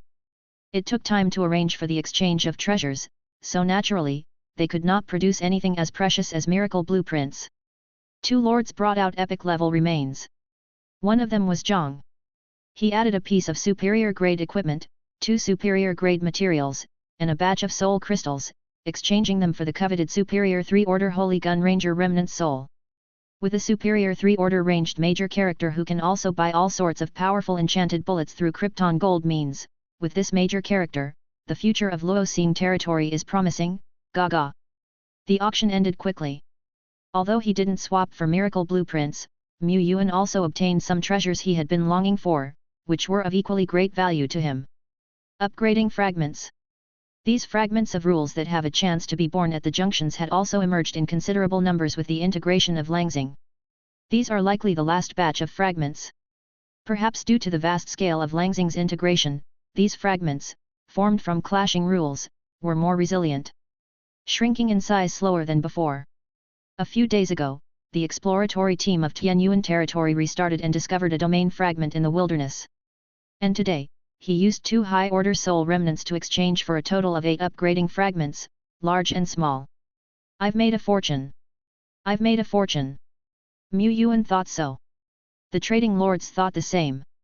To them, even using upgrading fragments wouldn't help their major characters to break through if they were slated to hit a plateau. They simply didn't have the conditions to make use of the fragments. Is it not a great profit to exchange bland to use, heartache to discard fragments for subordinates with immense potential? Before the gathering dispersed, a lord who didn't manage to compete for a soul remnant couldn't help but ask. Lord Tianyuan Giant, when will you hold the next auction for high-order soul remnants? Hey! Zhang Loxing interrupted, are you really treating Tianyuan like General Duolas Magic Pocket? Such high-order soul remnants aren't just available whenever you want, how could Lord Tianyuan give you a precise time? Mu Yuan opened his mouth. He originally wanted to say definitely in a few days. But on second thought, given the current unsettled circumstances and the fact that he was not planning on taking action against the Kobold tribe just yet, he indeed could not confirm when he could acquire more high-order soul remnants. It could be a few days, or half a month, or even longer. He couldn't make any promises. Back in Tianyuan territory, Mu Yuan closely monitored the movements deep in the wilderness while holding a copy of Legendary Cultivation, from beginning to end, slowly flipping through it. He had briefly looked over it before, but this time he read with more attention to detail. Combining his current state with the teachings of the book, Lord Shepherd gained a deeper understanding of the legendary realm. The life tier of beings in the legendary realm has undergone a metamorphosis, which is reflected in every aspect, including the basic 3 dimensions, one's own thought process, comprehension, and even lifespan. In the mundane realm, from 0-order apprentice to 4th-order leading realm, there has been no enhancement to the essence of life. Even though a leading realm strongman is capable of splitting mountains and rocks, they still possess a mortal body, with only a slightly longer lifespan than that of an ordinary person. The Taixuan alliance is still young, but scholars have conducted relevant research. A 4th-order strongman adept in health preservation might live up to 150 years. However, in reality, leading realm warriors often do not reach such an age. They need to fight, and with fighting comes the inevitable sequelae of injuries, which may actually shorten their lifespans to just 130 or 120 years. Furthermore, after reaching a certain age, their physical functions inevitably begin to decline. The same goes for warrior types. Warrior types are also normal living beings, except that under the influence of rules and miracle power, they skip the juvenile and growth phases and directly enter the mature phase. Soldiers were born at the adult stage, but as time passed, they gradually entered old age. Older soldiers were still a rare sight in the Taishan alliance. The oldest lords in Taishan had only about 60 years of lordship. Many lords and soldiers of the Taishan alliance had died in battle, but barely any had died of old age. The group had yet to reach the phase where they had to worry about the old soldiers. A lifespan of 150 years, this refers to humans, whose lifespans often differ greatly from one race to another. And humans don't have particularly long lifespans compared to many other races. The Feet Herman tribe, for instance, generally lives longer than humans do. There are also those with lifespans shorter than humans, like goblins. Undead, such as skeletons, also have lifespans, but it refers to the lifespan of the soul. If it's an epic life like a giant dragon, even if it can't advance to legendary, it has a considerably long lifespan. High elves are similar in this regard.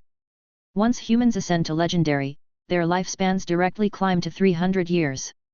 Not only that, legendary beings can wield the power of heaven and earth and can comprehend the universe. Looking back at the techniques one mastered before entering the legendary realm, one can have a completely different comprehension. Before becoming legendary, mortals stand on a mountain surrounded by sheer cliffs. After becoming legendary, the strong stand at the peak, with all mountains within their gaze. A legendary being, even starting from scratch in some side professions, such as pharmaceutical making, forging, enchanting, or creating scrolls of magic, would need only a few short years to surpass experts who have spent decades on these paths. In ancient times, some small countries viewed legendary beings as gods, and this is by no means an exaggeration. However, legendary beings have many things to do. Especially those striving for higher realms, they cannot possibly delve into side professions. 300 years may seem long, but for legends stuck at various bottlenecks, it's quite brief, without a moment to waste. From the legendary realm onwards, the strong must study the true methods of cultivation, not just blindly absorb soul sand. In ancient times, true cultivation techniques were always necessary. Warriors had their own training methods, while mages had their meditation techniques. Soldiers could grow stronger by absorbing soul sand. This was actually due to the favor of miracle power, setting them on a shortcut of cultivation. Mage soldiers are not true mages, and the root of the problem lies here. These cultivation shortcuts have no side effects. After all, they're miracle power. Soldiers themselves are a manifestation of miracles. But once one enters the legendary realm, these shortcuts come to an end. The strong must then be self-reliant and strive on their own. Some are able to break through realms effortlessly, treating each bottleneck as if it were nothing. Others stumble and stagnate at the starting point after entering the legendary realm. This primer is called from beginning to end because some legends, until their death, have been unable to find the cultivation method that truly suits them. Yuan stroked his chin. Now that Duolai has entered the legendary realm, it also needs to find its own cultivation path. It should be fine, right? Yuan felt uncertain, which prompted him to start reading primers on becoming a legend.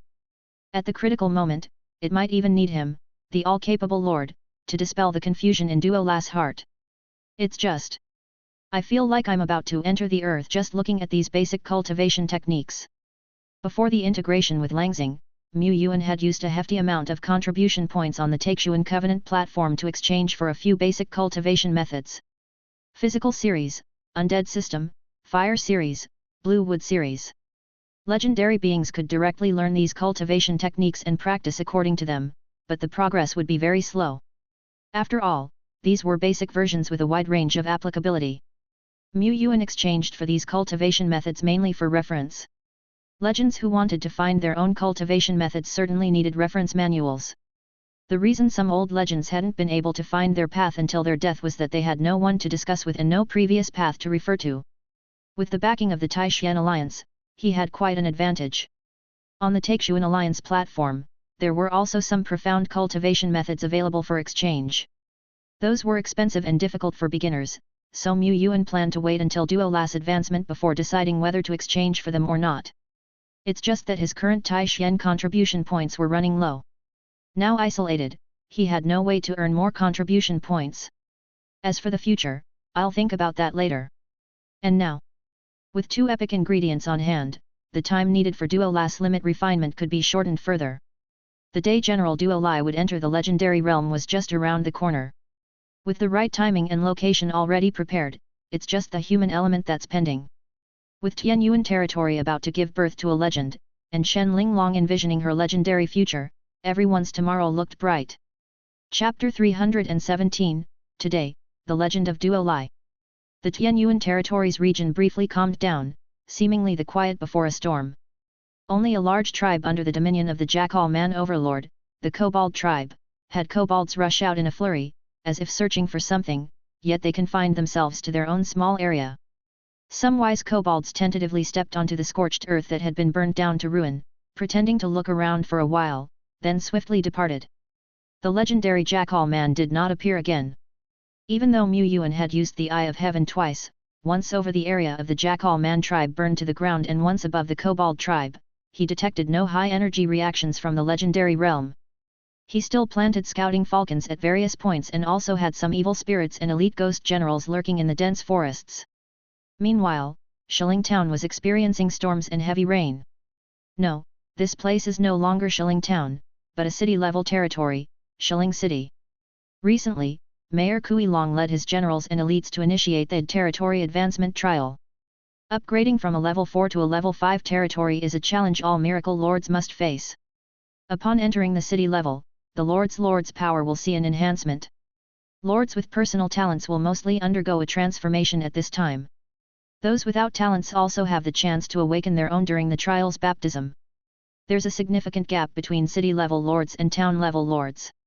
The former are the main force in the Eternal World's battle against the monster tide, the backbone. The latter are at most agricultural areas, breeding zones, or outsourcing factories. But for a territory to advance from level 4 to level 5 is extremely difficult, requiring not only many stringent conditions but also for the Lord to initiate and pass the trial. This advancement trial is much harder than the hero trial.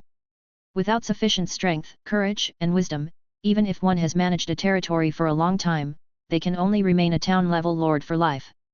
Mayor Kui Long had wanted to prepare further before attempting the trial, but reality did not grant him that condition. Pressured, he had to undergo the trial sooner and luckily managed to pass without mishap, allowing Shilling Town to be promoted. It's also fortunate that Shilling Town was promoted, or else, under such a fierce offensive from the monster power, we might not have been able to hold out.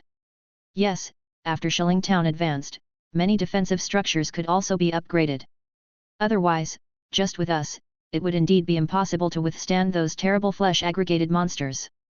In the war meeting room, recalling the battles of the past few days, the expressions of the strong men were somewhat gloomy.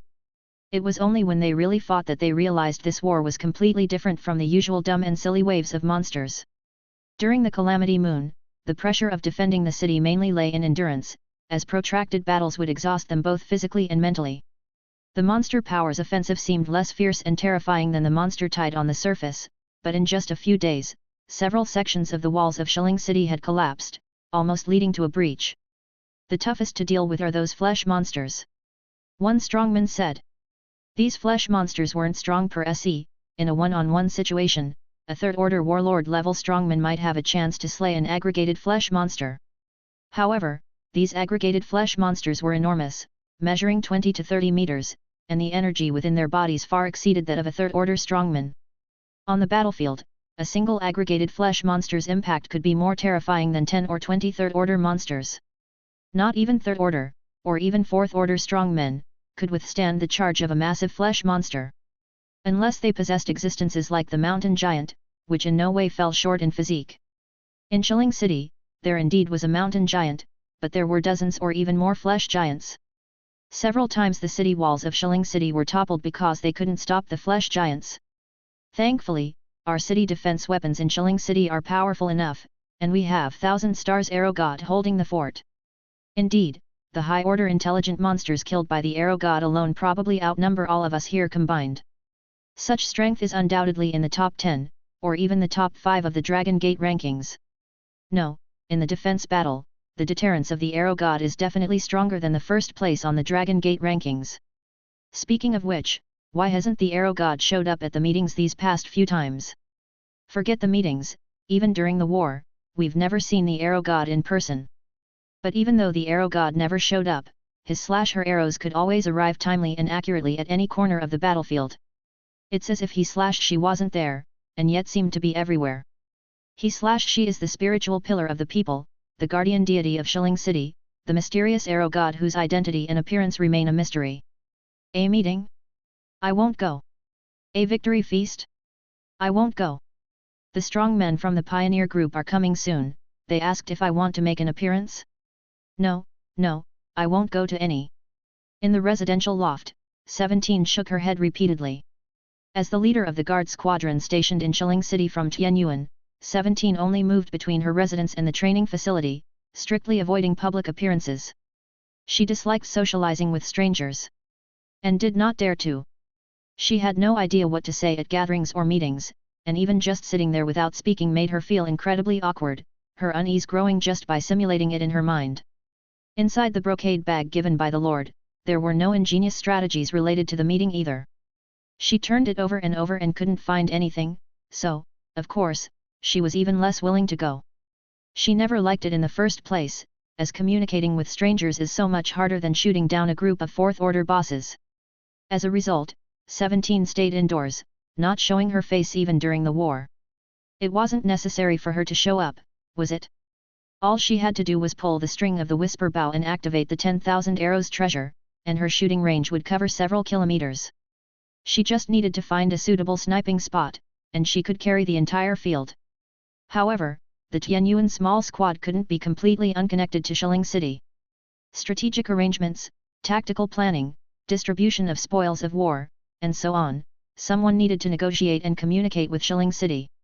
Vampire Count Gibby, the second in command, thus made his dazzling entry. Perhaps because he came from a family of vampire nobles, Gibby was as comfortable and familiar at the gathering site as if he were at home. 17 doesn't want to go? He'll go. He wished there were gatherings every day. Nowadays, he represented both General 17 and his lord, wherever he went, he was a guest of honor. How could he not like it? Okay, I'll continue to represent us from Tianyuan. Gibby declared that he would defend the honor and interests of Tianyuan. He is a vampire, after all. Soon, Gibby returned to the attic and knocked on the door. Boss 17, guess who's come to visit? 17 wondered, isn't it that no matter who comes to visit, they should be turned away? During these times, Master Kui Long was too busy to come over, and it didn't matter which other lord might find this place, 17 had only one response, not in. She was cultivating. She was just about to say she wasn't there when she heard a familiar voice outside the door. Bang! Sophia? Lian Yu. The wooden door banged open, splitting the frame in half, teetering on the brink of collapse. 17's hand, which was pushing open the wooden door, froze in place. You weren't able to get in touch with the Lord either. 17 couldn't hide her disappointment. Lian Yu crouched on the table, her big tail swishing back and forth. Sophia consoled, don't worry about Black Crow, I'm sure the boss and the others are fine. They had rushed over from the interior. When the two worlds merged, they were pulled into a certain place in Eternal World along with Beijiang City. At first, they assisted the Beijiang officials in resisting and killing several waves of monster waves. Soon, reinforcements arrived. Heeding the Lord's instructions, once the residents of Beijiang City had been safely relocated and there were no other areas in immediate need of support, they set off for Panchi City. Only after arriving at Panchi City did they learn of major changes in the location of Shilling Town, and the iron train heading to Shilling Town had been disrupted long before. Even Panchi City was unclear about the exact location of Shilling Town, only able to lock down a rough range. There were no safe routes to Shilling Town either. Of course, this didn't pose a problem for the two fourth-order epic strong like Sophia and Lian Yu. Sophia spent a day and a half gathering detailed information in Panchi City before leading Lian Yu and a group of elites who had stayed in Beijiang City across the wilderness. She had even learned that Panchi City would soon be assembling a joint army to march towards the territory of Stone Ridge Town, forging a safe trade route, but how could she possibly wait that long? So they started to traverse the wilderness. Without clear coordinates, lacking landmarks and route maps, their journey was not smooth sailing. Sometimes they would get lost or encounter powerful monsters lurking about. Some exceedingly powerful fourth-order peak monsters, whom Sophia chose to avoid temporarily. Lian Yu, on the other hand, wanted to fight, but was dragged away by the tail by her. With Sophia's powerful Black Crow radar ability, the group bumped and thumped their way to the new Stony Hill City area. Sophia said, "When we entered Shilling City, I found out that reinforcements from the Pioneer Group would arrive soon, by tomorrow.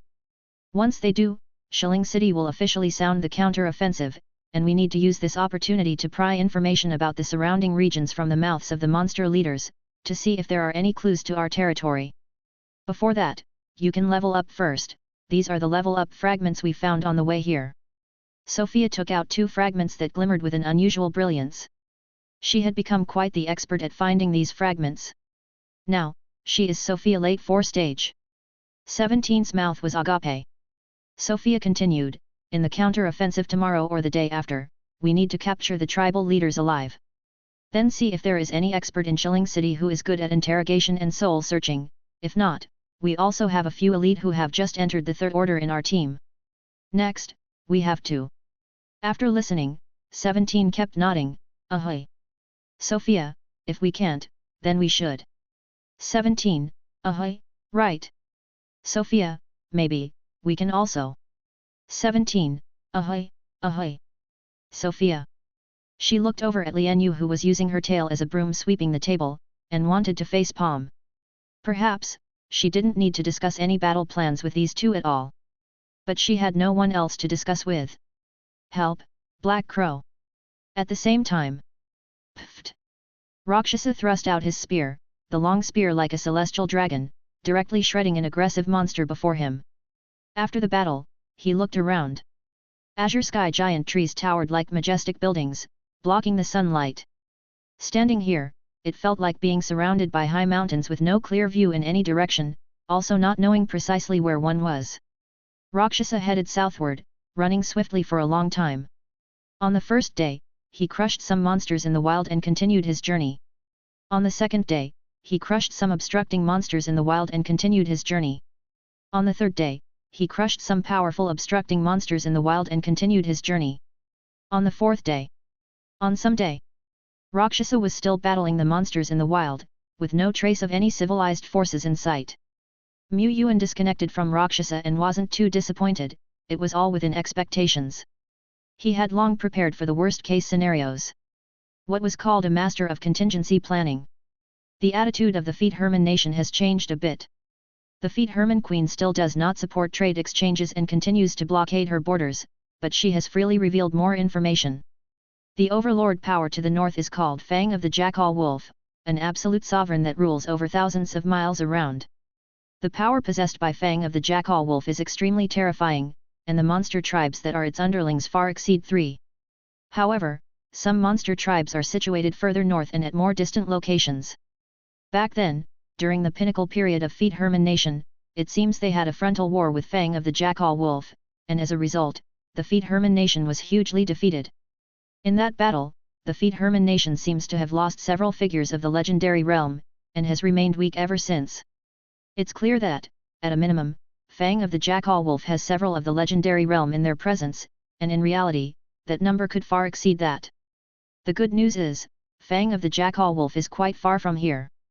This territory is the boundary area between the overlords Fang of the Jackal Wolf and Blood Snake in case, relatively safe. The bad news is, Fang of the Jackal Wolf and Blood Snake in case appear to be allies. At least, there has never been a war between these two overlords, and the occasional wars among their underling tribes are merely petty skirmishes. The good news is, Fang of the Jackal Wolf has enemies of its own. Hostile monster powers even fight among themselves with increased ferocity and brutality. Moreover, the living civilizations under the influence of Fang of the Jackal Wolf are not limited to the Feet Herman nation alone. The Vitality forces are unable to confront the monster overlords head-on, but those that have survived to this day all have certain countermeasures and can play a role in containment. Besides that, one must learn to survive in the crevices. The overbearing are sure to break. Only by being both firm and flexible, learning to give up appropriately, can one truly survive for a long time. These were the exact words of the Feet Herman Queen. But to survive in the crevices is too difficult. In the eternal world, if you do not advance, you fall back. Mu Yuan does not seek to defeat Fang of the Jackal Wolf, but at the very least, he needs his own space for development. This requires the Tianyuan territory to have a genuine power of deterrence. And the staff of divine right is not enough. That is but a false, unsustainable power. Moreover, employing large-scale magic incurs heavy losses on both the enemy and oneself. If the enemy discovers the Tianyuan territory and launches a surprise attack, he surely cannot cast a 9-headed roaring thunder flame dragon during a city's defense, can he? Soon, 2 days have passed. General Duolai had fully digested the remains of 2 epic lives. Its potential and abilities had slightly increased. After absorbing a great amount of nourishment, Duolai finally, little by little, honed its body to the 4th order limit. The ultimate Duolai is here. It wasn't easy at all. Mu Yuan shed tears. Duolai agreed completely, as it had been too strenuous and arduous lately. Since its birth, it had never worked so diligently and hard before. Even when devouring epic ingredients, it was mainly focused on digestion, hardly having any time to taste them. Ilo stood on the side with a complex expression. Based on the information she gathered from the Tai-Xian alliance, it could take as little as half a year or as long as several years or even longer for a 4-order peak to refine their body to the limit. How long did it take Duolai? Less than a month, it seemed. Is this considered a long and not easy endeavor? Ilo thought. But the more she pondered, she realized that compared to the improvement speed of her colleagues, this duration of refining the ultimate body could indeed be considered lengthy. It has only been a few months since the establishment of the Tianyuan territory. Those who were invited by heaven and passed the trials were known as miracle lords. However, in her view, it is only her own lord who truly creates miracles. Here, miracles happen all the time. And now, in just a few months' age and still very young, the Tianyuan territory is about to witness the birth of its first legendary figure. Deadbone, Lu, Xilu, Yuda, Serio, and other powerhouses all came to witness the event, and even the tree demon Granny, whose body was inconvenient to move and too vast, sent a small tree demon avatar to be present. The significance of the legendary realm to the Tianyuan territory was immense. Everyone was acutely aware. The people would soon have to face and muster all their strength to cross such a barrier. Don't be nervous, I believe you can do it. Mu Yuan spoke, only to realize he had spoken in vain. Duolai never gets nervous. The place chosen for the ascension was the newly constructed miracle building Ice Heart Lotus platform. The entire structure looked like it was made up of several enormous lotus platforms, towering and magnificent. When the building was activated, an enchantment naturally isolated the inside from the outside, ensuring that the cultivator wouldn't be disturbed by external factors. This building might not be as effective as the Panshi city's specially constructed ascension site for breaking through to the legendary realm, but it could still play a certain role in assisting the breakthrough. Mu Yuan had finished preparing the breakthrough material for Duolai. How do you feel now? Duolai is about to break through, can't hold it back anymore. It gestured wildly with its hands and feet. The moment it reached the 4th order peak, it faintly sensed the presence of the barrier and had the capability to actively enter the extreme sublimation state. Not long ago, when it honed its body to the limit, this feeling suddenly intensified. Body, mind, energy, all seemed to be boiling. The soul felt as if it were about to fly away.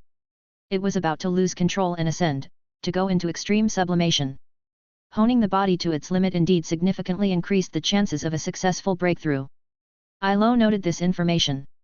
Mu Yuan nodded, then let's begin. Domain Interferer, operate at full power. Night Hidden Starry Sky Skill, operate at full power. The entire territory enters a level 1 alert state. Ice Heart Lotus Platform Auxiliary Functions, activate. Breakthrough Auxiliary Formation, start. All kinds of preparatory work were quickly in place. Mu Yuan and the others retreated outside the main area of the Ice Heart Lotus platform, silently observing, silently waiting. At this time, all they had to do was believe that Duolai would finish the job. Generally speaking, the more solid the foundation and the stronger the overall power at the 4th order limit, the higher the chance of breaking through to the legendary realm. Domain, light of will, body beyond limits. These are the 3 basic elements. But even with all 3 elements in place, the breakthrough isn't guaranteed to succeed. There are also negative examples of failures.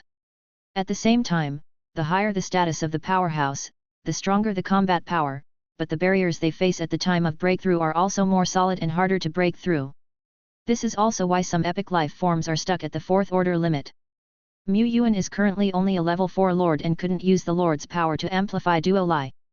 But, it wasn't necessary. In just an instant, Duo Lai entered the extreme sublimation state, with the whole process being incredibly smooth and natural, without any sign of forced explosive effort. Its domain also spread out, taming the wild energy that was raging and burning in the state of extreme sublimation, concentrating it into a dazzling column of light that shot up to strike the sky barrier that stood above, sealing everything. Duo Lai charged at it. An invisible curtain in the heavens seemed to appear vaguely, shaking the earth and mountains. Duo Lai's extreme sublimation state was still strengthening, it burned even more fiercely, its eyes full of flame, its whole body transformed into light. For Benduo, break! Crack! Duo Lai's second strike caused the sky barrier to crack open. In the blink of an eye, General Duo Lai, with undiminished momentum, boldly unleashed his third wave of attack. The barrier of the legendary realm, shattered like a mirror. The next moment, black and white diffused in all directions, enshrouding and swirling around the space. The elemental particles of the surrounding world also began to boil at this moment. Fire element particles rushed forth, bowing in fealty. Thunder element, wind element, ice element, various elemental particles swarmed in, revolving and gathering around it. Duo Lai lifted off the ground, capturing endless energy in its palm, as if it were in command of the entire world. At this moment, it had become a legend. Yuan glanced at his watch. From the beginning of extreme sublimation to now, the whole breakthrough process took Duo Lai a total of 20 seconds. Incredibly fast. Chapter 318, Legends also have gaps. Yuan had once witnessed a legendary realm breakthrough by an extreme powerhouse in Panchi City. At that time, Great Lord Zhou, known as the Desert Mad Axe and a top figure on the Long Men list, took 170 seconds to break through the sky barrier and began to wield the power of heaven and earth, stepping into the legendary realm. Duo Lai? It only took 20 seconds. Most of that time was spent on adjusting and elevating during the process of extreme sublimation. As the first to strike at the legendary realm among the lords of the Tianyuan territory, Duo Lai lacked experience and detailed guidance. Indeed, there were a few steps in this breakthrough that were not perfect. Yuan could tell. For instance, at the very beginning when Duo Lai was undergoing extreme sublimation, it did not push to the peak, which resulted in it having to spend several seconds later adjusting its posture for extreme sublimation. This not only wasted time but also a large amount of firewood. If an extreme powerhouse couldn't break through the high sky barrier before the firewood burned out, they would either fall or at the very least be severely injured with a significant reduction in life force. This kind of minor mistake could mean the difference between life and death or breakthrough and severe injury, for other extreme powerhouses. After all, Duo Lai lacks experience. The time it really spent preparing for the breakthrough into the legendary realm might have been just a few days. What can one do in a few days? Even the relevant materials cannot be fully reviewed. Lord Linglong, on the other hand, not only finished preliminary reviews and repeated studies of the materials well in advance but also took at least half a month to adjust their mentality, make meticulous preparations, and consult some predecessors and lords of the legendary realm. Most lords and powerhouses of Taishan would make all kinds of preparations before attempting a breakthrough. Even so, the probability of breaking through to the legendary realm was still not high. But compared to some smaller countries or ancient kingdoms, opportunities for advancement to legendary status within the Taishan alliance were much greater. In Taishan, the probability of an epic life stepping into the legendary realm was as high as 98.2%. This data comes from the statistics of the One-Handed Chamber of Commerce. In some less developed areas, it was commonplace for epic lives to be stuck at the 4th order limit. But for Duo Lai, such a trivial mismatch and waste does not merit concern. Its breakthrough process was very relaxed. This made sense. When comparing the basics and foundational dimensions, Duo Lai was far superior to Dead Bone. It was not just an epic 3 stars life form, but also a super epic 3 stars that had repeatedly raised its own limits through the devouring talent. Even if it didn't prepare various breakthrough materials, auxiliary materials, or rituals, given Duo Lai's foundation, there was a very, very high probability of breaking into the legendary realm. Spending hundreds of soul crystals on preparing materials might seem somewhat wasteful. But it was necessary. How could Yuan let his general take such a risk without any preparation? Even with a success rate as high as 99.8%, the risk was still too high for him, because they could not afford to fail. A naked attempt to break through to the legendary realm would result in an extreme powerhouse burning up all their firewood and perishing upon failure. However, once the Tianyuan territory accumulates enough experience in legendary breakthroughs, we can try to optimize the breakthrough package, eliminating some unnecessary auxiliary materials to reduce the cost of breaking through. At the moment, Duo Lai was still floating in mid-air while elemental particles howled around it. The elemental tide was visible to the naked eye, rippling like waves. Duo Lai's figure was concealed within it. It had already stepped into the legendary realm, but the transformation process had just begun. In the following period, Duo Lai's physique, mind, energy, soul power, life force, willpower, and even some special talents and skills would be enhanced as it underwent the transformation that came with the breakthrough. The data shows that the transformation time for a normal legendary realm breakthrough is 3 to 5 hours. Data Archive ILO adjusted her glasses and stated the standard data recorded within the Tai-Shan Alliance. But Duo Lai's transformation took a whole day and night. Not only that, the range of the elemental particles disturbed during Duo Lai's transformation was extremely wide, from the Ice Heart Lotus platform area to the Tianyuan domain core area, throughout the entire domain, and even beyond its borders. Night. The starry sky was like a colorful curtain, gently rippling. Duo Lai was like a bottomless abyss, swallowing the vast elemental forces from all around the heavens and earth. Luckily, with the domain interferer and the large-scale magic night hidden starry sky in place, all these miraculous sceneries were concealed within it. The following day, the surging energy tide began to subside, and the newly transformed General Duo Lai made a brilliant appearance. Duo Lai still maintained the young girl and big slime form, with blue hair slightly fluttering in the wind. It appeared the same on the outside, but anyone could feel a tremendous change, an indescribable and enigmatic sense about it. It seemed to become the center of the world, influencing the heavens and earth all around.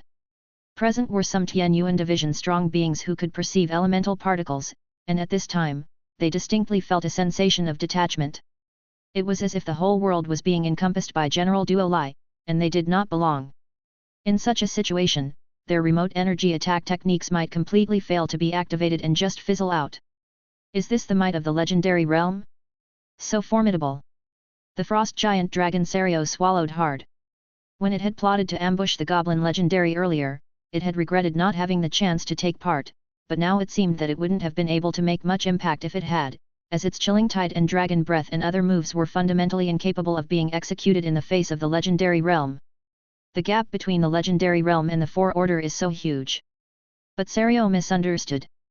A certain goblin legend could only strip away earth elemental particles between heaven and earth, not like Duo Lai, who could strip away elements such as fire, lightning, ice, wind, and so on. Duo Lai not only stripped away various elemental particles but also stagnated the surrounding space. This was also the impact of Duo Lai's recent ascension, unable to perfectly contain its own power. Duo Lai was simply not adept at strategy or technique, its control and application of its own power were still excellent. In just half a day, Duo Lai had reigned in the overflowing power and almost fully digested the transformation and enhancement brought about by this breakthrough. Inside the secret realm Black Wasteland, Mu Yuan and Duo Lai came here to perform simple power exercises. Let's start. Understood Gurgle. Duo Lai stepped into the high sky at a measured pace. This wasn't the use of a gravity talent, it directly controlled the heaven and earth around it, and used the energy of heaven and earth as a stepping stone to ascend step by step. The moment it reached a high position, the infinite snake domain rapidly expanded from itself as the center. 10 meters. 100 meters. 300 meters. 1 kilometer. The domain kept expanding until it spread out to a radius of 1,333 meters before it barely stopped. Before the breakthrough, Duo Lai's domain was stuck at a 500-meter radius, unable to advance an inch. This was a restriction of the rules of the world. No matter how strong Duo Lai became, it couldn't break through this level. Normally, when strong individuals break through to the legendary realm, their domain might increase slightly, but the majority of those initially promoted to the legendary realm have a domain of less than 500 meters. Duo Lai's increase wasn't slight, its domain power had grown several times stronger. Not only that. Before the promotion, Duo Lai's domain was merely an interweaving of black and white, appearing fuzzy and indistinct with no real expressive power. In fact, Duo Lai's domain power before becoming a legend was quite weak since its domain was achieved through devouring. But now, a vast whiteness enveloped heaven and earth, as if stretching the distance of mountains, rivers, building ruins, and everything else. Within the vast white world, a huge black serpent connected from head to tail, slowly revolving and growing, devouring everything it touched. Through Duolas' somewhat imprecise and unclear description, Yuan gradually understood the effect of Duolas' domain. Apart from the universal abilities, Duolas' domain mainly featured a counteracting function, its primary effect being the devouring of the enemy's domain during collisions or contention. Yuan, stroking his chin, so, in ordinary circumstances, Duolas' domain isn't very useful, but as soon as it enters a domain battle, it can demonstrate a remarkably effective effect. Is Duolas' domain weak? No, on the contrary, it's quite strong. Duolas' own combat system doesn't rely on domain. When facing a large group of enemies, Duolai doesn't need to rely on its domain to kill, it can directly crush the sun with its hands for physical destruction, which is a bit more efficient. If it faces a legendary realm adversary, then, as everyone knows, battles among the legends start with domains, and whoever gains the advantage in the domain battle can take the initiative. When Deadbone ambushed the Goblin legend before, it also had to rely on the merged Wraith Sacred Mountain to suppress and shatter the opponent's domain before entering the stage of physical combat. If the Goblin legend had still been able to control its domain, it would have been quite difficult for Deadbone to engage in close combat. Duolas' domain could directly nibble and devour the enemy's domain, thereby enhancing itself. This was a natural counter. It was also quite suited to Duolas' straightforward and brutal combat style. Once the enemy legend loses its domain, its control and application of the forces of heaven and earth will slide by a large margin. Legends in the legendary realm rely on domains to move heaven and earth. The scope of a legend's control over the forces of heaven and earth is proportional to the scale of their own domain. The first state of legend is called Heaven and Earth Realm, but many also refer to this state as Domain Realm. At this stage, legendary warriors need to absorb the essence of heaven and earth and supplement it with some materials to slowly expand their domain. But the larger the domain, the harder it is to stabilize. Therefore, some legendary warriors, when expanding their domain to a certain radius, find that they can go no further. One step ahead lies the abyss. They have no choice but to stop before certain limits, or, at the risk of their domain collapsing, forcibly break through. Yuan recalled the basic legendary data he had read. People use the radius of the domain as a measure of the level of the legendary realm. Typically, there are levels like initial entry level, kilometer level, 3000 meter level, 5000 meter level, tens of thousands meter level, and so on.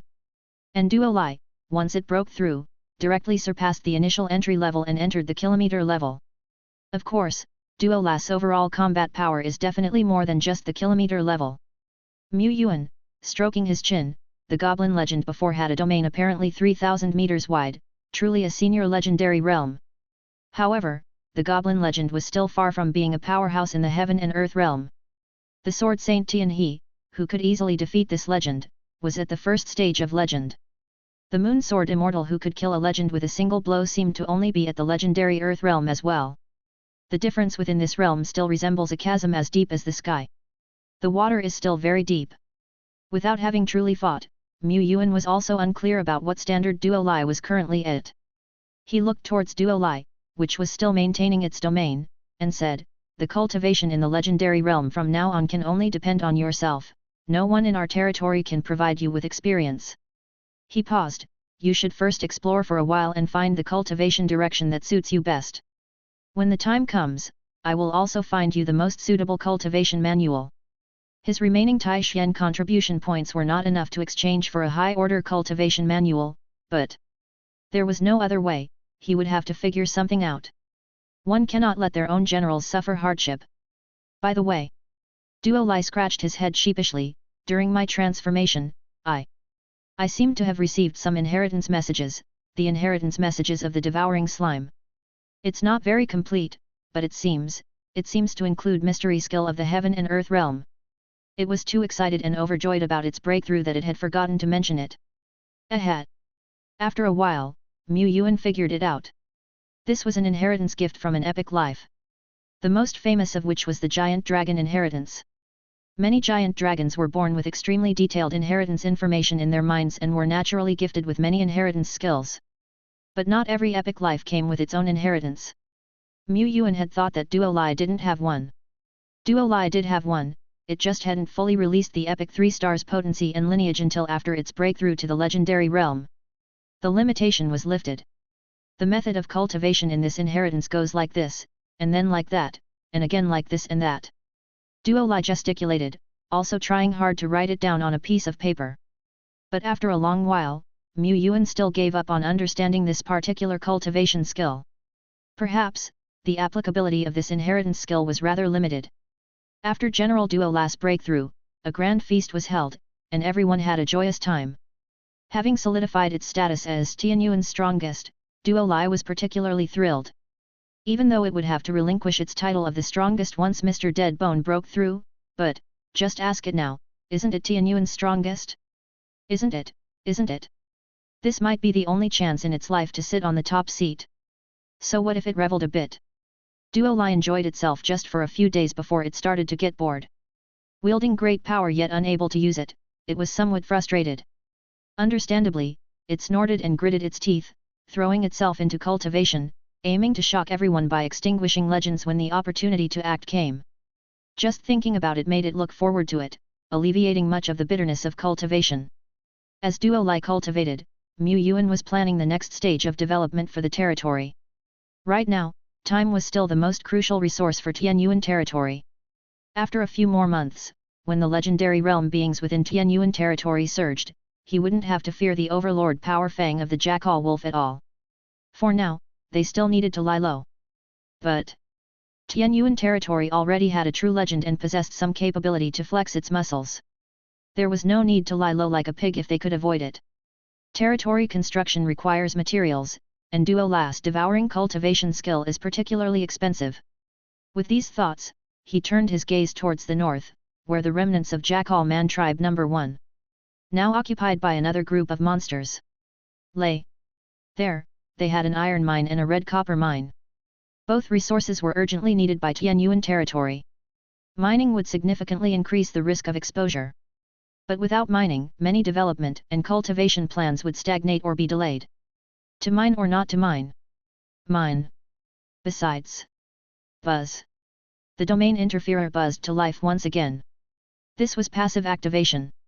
In the past 3 days, the domain interferer had been running at full power more than 10 times. Without any surprises, this was the overlord power fang of the jackal wolf using various divination methods to gather their information. Unless like the Feet Herman Kingdom, they completely sealed themselves off, not garnering any external resources, being discovered was just a matter of time. Their concealment and hiding abilities were far from as strong as those of the Feet Herman Kingdom.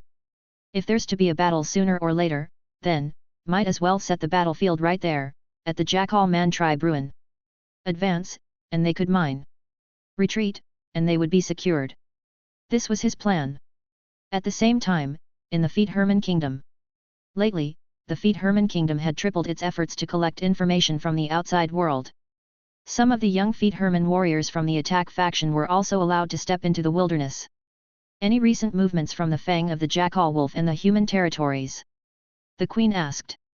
A Feet Herman warrior replied. No, nothing. It seems the fang of the jackal wolf has not sent out any legendary beings again, and the human lord has not initiated an extermination war against the kobold tribe. Both sides remain in peace. Wait, hold on, new information just came in. The human lord has sent out a battalion and has taken over the Jackal Man tribe located at Wolf Head Mountain. The Queen. What kind of maneuver was this? Chapter 319, Wolf Head Mountain Base. Ever since the 9-headed thunder flame dragon erupted in the plains, the Feet Herman Queen realized that she had somewhat underestimated this human force. Human lords might be rash, but they are meticulous in their rashness. A person both fierce and meticulous. She couldn't help but put the human force on an equal footing with her own. Humans have a trump card that, if used properly, can even blast a legendary realm existence on the spot. The Feet Herman nation also has its trump cards. After all, they have a very long history and are the inheritors of the ancient and glorious Feet Herman dynasty. Even so, they can only struggle to survive amidst the gaps between various monster powers. In the Queen's view, it wouldn't be surprising if the human lord were to take advantage of the situation and annihilate the kobold tribe, or find a way to lay another ambush for a jackal man legend, or even sever an arm from the fang of the jackal wolf. Of course, in this process, human powerhouses might also fall into an ambush and be caught by the fang of the Jackal Wolf's elite, meeting their demise on the spot. All these are normal possibilities that could occur. But she never expected that the human lord would choose to occupy the Jackal Man tribe at Wolf Head Mountain. What was the human lord thinking?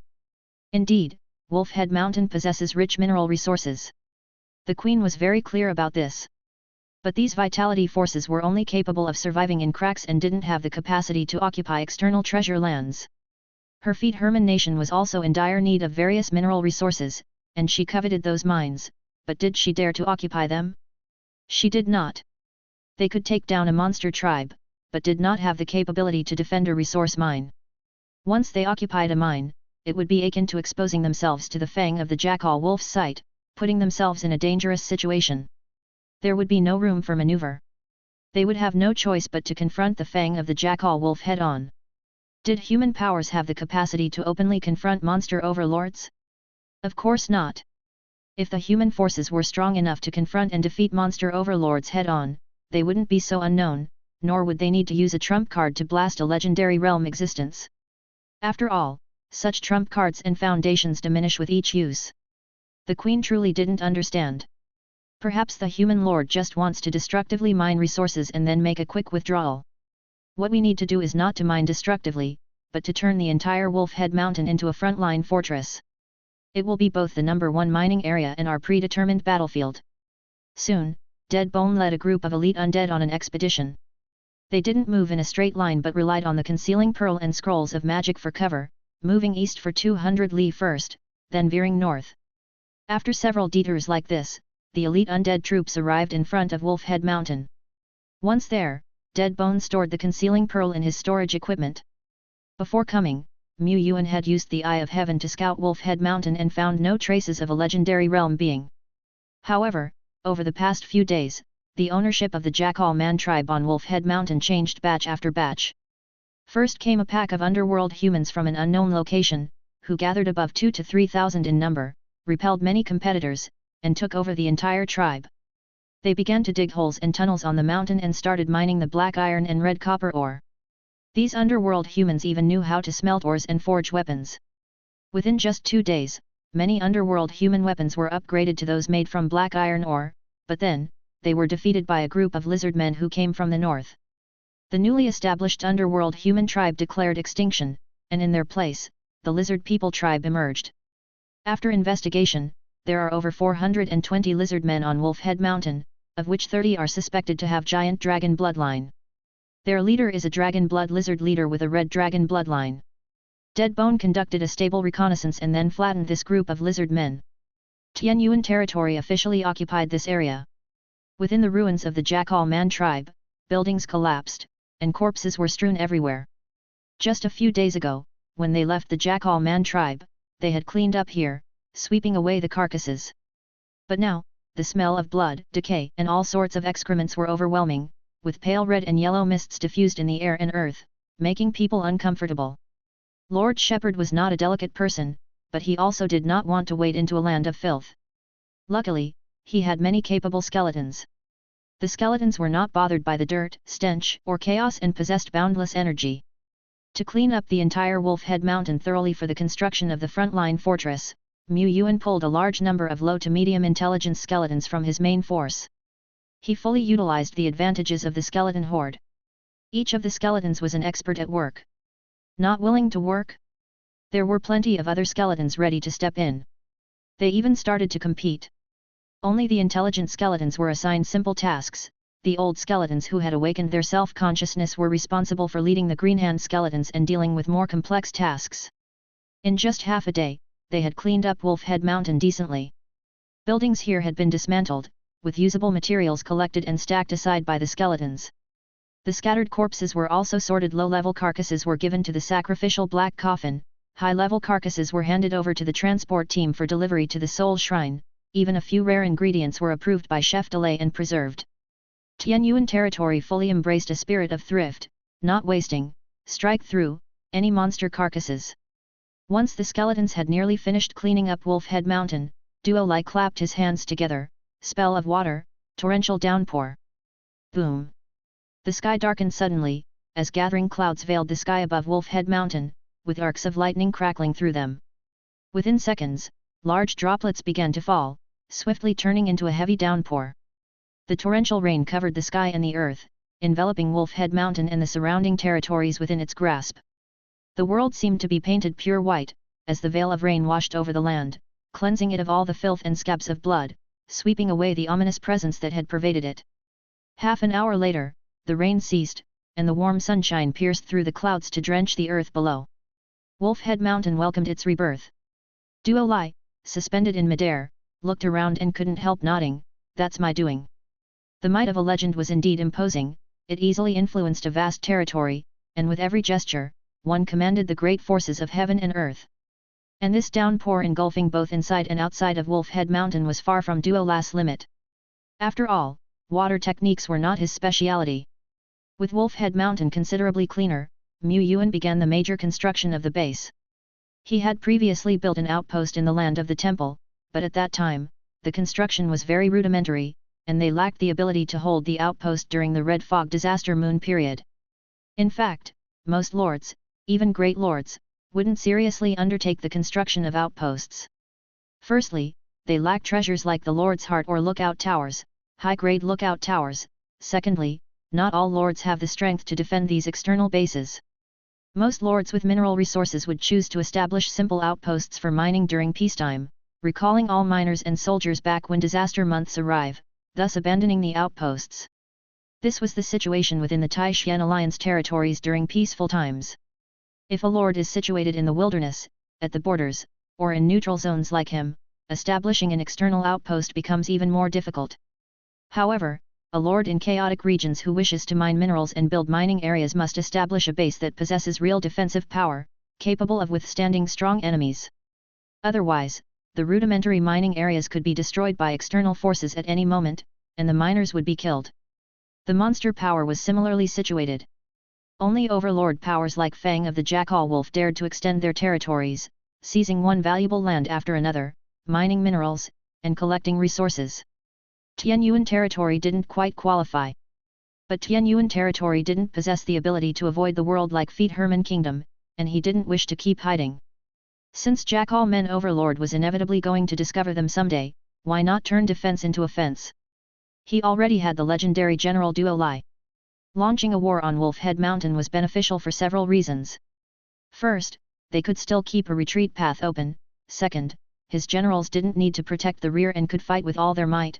Third, if they were at a disadvantage, Lord Shepherd could simply squeeze a few nine-headed roaring thunder flame dragons and drop them right above Wolf Head Mountain. This was a last resort move. Mu Yuan also conducted some tactical drills. At least on Wolf Head Mountain, he still had the possibility to cast large-scale magic. Outside his own territory, it was nearly impossible. Atop the mountain, Mu Yuan surveyed the surroundings and decided on the heart of the base. He took out the miracle blueprints for the advanced lookout tower, and Duo Lai pulled out a large batch of construction materials from the dimensional pocket, already prepared. The old skeleton builders swarmed in and began the clinking and clanging of construction. In just a few hours, the advanced lookout tower, an excellence building, stood on a mid-mountain platform of Wolf Head Mountain. The lookout tower was over 30 meters tall, wide at the top and bottom but narrow in the middle, spiraling upwards in its design. At its peak, concentric rings spread in visible ripples that scanned the surroundings. This was an inherent ability of the advanced lookout tower, possessing scanning, anti-invisibility, and other alert capabilities. When the advanced lookout tower was completed, a map of the territory unfurled over the area, dispelling the fog of war. From now on, Mu Yuan could undertake Lord's vision to overlook his surroundings and could also build various types of miracle buildings within this range. The coverage area of the Level 4 Advanced Lookout Tower is roughly the size of a Level 1 territory. The area isn't large, but it's sufficient for our needs. He didn't need to cover the entire territory with mining fields, just the shooting range of defensive buildings to extend into the surrounding regions would suffice. Mu Yuan started arranging the construction projects. With a grand gesture, the 3D blueprints for 30 arrow towers manifested one by one, neatly arranged, followed by 10 more magnificent thunder magnetic coil towers, and segments of the Black Rock City wall illusion. This is the advantage of having permanent buildings. As long as the materials were sufficient, he could construct as many miracle buildings as he wanted. It's a pity that the level of my Tianyuan territory is still too low. If only it were level 7, just relying on defense constructions would be enough to repel or even kill those in the legendary realm, he lamented. Defense buildings of level 7 excellence could threaten even legendaries. Therefore, the status of a great lord was not lower than that of a solitary legendary, and it was even higher. After all, the wealth a great lord commanded far surpassed that of an independent legendary. Mu Yuan, together with Deadbone and Lu Lu, was planning the defensive line for Wolfhead Mountain.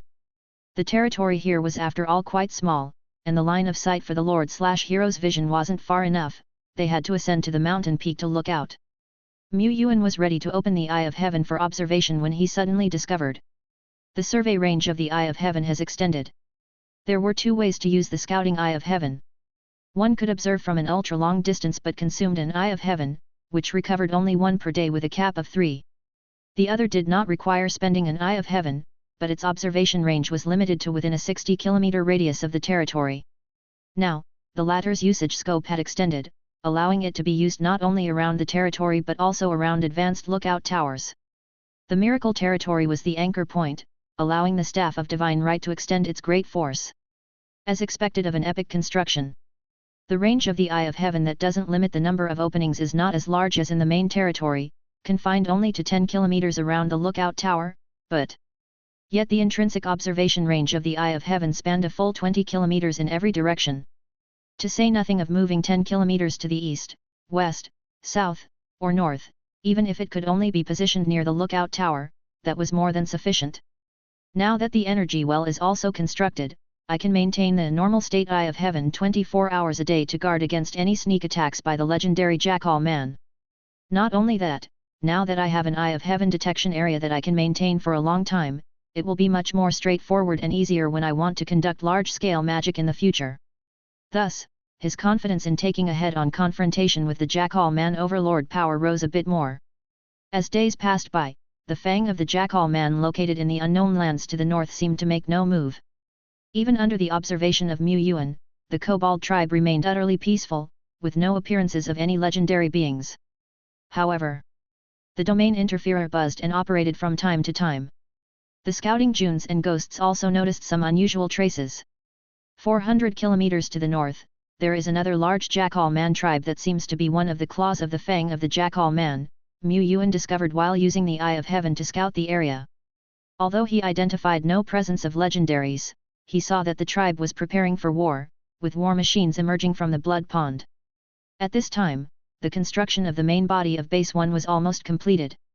Duo Lai went back and forth between the 2 places, bringing in thunder flame cannons one after another, and setting them up on the city walls and fortresses. The transport team also occasionally sent the mined minerals back to the territory. Meanwhile, the first trade between the Tianyuan territory and the Feet Herman Kingdom commenced, with the trade taking place at the foot of Wolfhead Mountain. Mu Yuan did not wish to and could not afford to expose the coordinates of his own Tianyuan territory. The young feathermen, looking at the walls and high towers that were indistinct among the clouds, were filled with surging emotions. They, too, wished to boldly step out of the safety zones and expand their territory like human forces. They, too, had the courage to confront the monsters. But the older feathermen, who had lived through the calamity that befell their kingdom decades ago, looked gravely somber as though they could glimpse the future. A future where countless human warriors fell in battle and Wolfhead Mountain was leveled to the ground. They too had been so ambitious back then. Chapter 320, Daily Life Before the Storm. Several days after the construction of Wolfhead Mountain Fortress, the Tianyuan territory no longer explored in secrecy. Teams of explorers, using the fortress as a hub, penetrated deeply into the surrounding areas, continuously surveying the landscape and slaughtering monsters that wandered the wilderness. Mu Yuan had not dared to explore on a large scale before, even though they had discovered a large tribe 400 kilometers to the north. In truth, the area within 100 kilometers of their surroundings had not yet reached 100% exploration. It was only during this exploration that they discovered the wilderness depths were indeed full of treasures. Wisdom monsters also knew how to mine minerals, occupy treasures, and even miracle buildings. However, some miracle buildings or treasure sites were protected by certain rules which they could not touch. Buildings like the Hero Duel Arena served no purpose for wisdom monsters, as they could not use them. On the other hand, buildings like the Soul Shrine and the Altar of Destruction could be used by both living creatures and monsters. It seemed there was some sort of pattern, which he was studying. On the fourth day after the establishment of Wolf Head Mountain Fortress, the exploratory team led by Xi Lu found a high-order soul remnants shaping area in an underground space. This was a high-order soul remnants shaped by Earth's force, with flowing lights illuminating the entire cavern. Beside the high-order soul remnants, a host of powerful monsters stood guard, including a magic flame two-headed dragon of excellence rank. Xi Lu found this rather hidden area by following his hunting instincts for dragon ingredients. On the same day, Bone 2 discovered a new wild soldier building. Gunman Tower, limited time. Description: can recruit common 2-star troop spearmen, with a chance to critically recruit higher ranked spearmen. This building cannot be occupied and will randomly appear throughout Eternal World. Time remaining until the next relocation of the Gunman Tower, 5D12H. The Gunman Tower was just one of the lower grade buildings among the wild soldier buildings, nothing unusual. But perhaps the Gunman Tower had not been encountered by a miracle lord for too long. The number of troops awaiting recruitment inside the tower actually reached an astonishing 996. Yuan recruited them all in one go. The productivity of the human evolution points further increased. According to the rules of contribution points, ILO and Lu would soon experience an evolution. Besides these special sites, the greatest gains of the exploratory team came from the roots of corruption. In just 2 days, the team found 6 lands of filth and purified them. 3 of these yielded materials of excellence rank. This place has many lands of filth, and they aren't difficult to conquer, it's practically a natural ATM. But if the red fog disaster moon were to come at this time, entering the disaster moon period, Yuan could hardly imagine the wave of monsters that Tianyuan territory would face. There were too many monsters here, high-order monsters were everywhere. Once the disaster moon emerged, the corruption born from heaven and earth would far exceed that of normal regions. By the current state of Tianyuan territory, they could not withstand a 200% monster wave. Fortunately, the red fog disaster moon is a worldwide catastrophe, and the disaster moon has just passed. It will not come again soon. I still have time to develop. The exploratory team did not always gain something whenever they discovered special regions. They found several ancient civilization ruins, with the largest being a city ruin buried amidst the mountains. However, the exploratory team was unable to unearth anything valuable from these ancient ruins. Even when General Duolai left the Wolf Head Mountain Fortress to visit the city ruins, his treasure radar showed no signs of life. These ancient civilization ruins bore signs of having been searched through before. Clearly, someone had gotten there first. I'll remember this, Duolai said fiercely. Most of the time, Duolai could not venture out, he had to be stationed at the Wolf Head Mountain Fortress in case of enemy attacks.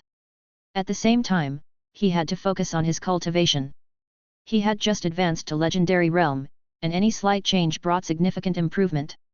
Atop Wolf Head Mountain, Duolai sat alone on a peak far from the fortress, his black and white domain emanating from him as the core. He did not reveal his entire domain, only spreading it 200 or 300 meters around, but still a mysterious and majestic black serpent could be seen winding through the space. The cultivation of the Legendary Realm is about absorbing the power of heaven and earth to strengthen one's own domain.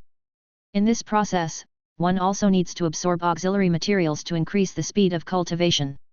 The above were the words of the Lord. Duolai didn't really understand those few legendary cultivation manuals. It's not that he didn't understand them, he knew all the characters and symbols inside, but couldn't grasp the connected meaning. He misunderstood about 89.9% of it. He had endured headaches and had flipped through the books word by word, from beginning to end. Fortunately, he no longer needed to study those cultivation manuals. He had his own exclusive manual. Said manual, according to a certain general who preferred to remain anonymous, was also not well understood by him, but intuition told him what to do first, then next, and that was enough. So, he allowed his domain to maintain a certain rhythm, expanding and contracting, pulsing like human breath. The black devouring serpent within his domain also began to undulate with a profound rhythm. Particles from the elements of heaven and earth swarmed to him. Soul crystals, chunks of black ironstone and copper within the domain, merged into the tidal flow of energy from the earth and were digested by Duolai. With one gulp, it devoured the resources of a few dozen soul crystals. Reaching the legendary realm doesn't simply require absorbing soul sand to grow stronger, but nevertheless, the omnipotent soul sand and soul crystals are indispensable for rapid cultivation progress. The krypton crystal capacity of the legendary realm far surpasses that of the fourth order leaders. After all, it's legendary. As vast energies, elemental particles, and special materials were digested, Duolas realm of infinite serpents expanded at a visibly rapid rate. This is the cultivation of the legendary realm. It might appear to be just absorption, but in reality, it contains profound mysteries. Any slight mishap would affect not just the speed of cultivation but could also disrupt the stability of a legendary realm's domain. Over many years, various legends have therefore accumulated a wealth of cultivation experience and insights, and established numerous cultivation mystery skills. Duolai had obtained an inheritance skill. The optimal method of cultivation is often self-created by top legends, fitting them perfectly and being incredibly stable, while also deemed top tier. The inheritance skill of Duolai was also a top tier method, ranking his efficiency of practicing this technique in the second tier, far surpassing the cultivation of other legends' mystery skills. Extremely stable. The utilization rate for environmental energy and materials is higher, reaching 70%–80%. Additionally, the upper limit of energy and materials it could devour and absorb was also much higher. Combining these factors, along with possessing an extraordinary talent, its rate of cultivation could only be described as Duolai riding a rocket straight to the heavens. The domain kept steadily growing stronger. In its miniature form. Over just a few days, Duolai's domain limit expanded from 1,333 meters to 1,666 meters, which was also related to it having just ascended to legendary status and being in a phase of rapid advancement. As the domain grew, so did Duolai's physique, spirit, and energy. And it wasn't just these three basic dimensions. Willpower, soul power, life power, these previously unseen and unfelt, almost unutilized and unenhanced hidden attributes would also experience a slight increase along with the domain's expansion. The extent of the improvement is related to individual talent and the quality of the cultivation method. In Tianyuan territory, exploration went on, battles were prepared for, and cultivation continued. Meanwhile, the Elf's Courtyard held its bi-monthly trading assembly as scheduled. This time, the host was not Lord Linglong, who was likely in the midst of breaking through to the legendary realm. Another powerful lord was in charge of the trading assembly. Mu Yuan was naturally in attendance, sitting aside and casually chatting and sipping tea with Zhang and several others. Whenever he had spare time, he would sit in the secret realm, order some drinks, or even generously treat guests on a whim. But of course, not without a motive. He needed to gather information about the outside world through these lords. This was now the only channel for him to receive news from the Taishan alliance. The lords had access to various sources of information and were pleasant to talk to, which he greatly enjoyed. It's said that Lord Linglong has a great chance of breaking through this time. It seems it won't be long before Taishan has another legendary lord. Wang Longteng, the eldest son of Lord Biting, had recruited an epic general not long ago.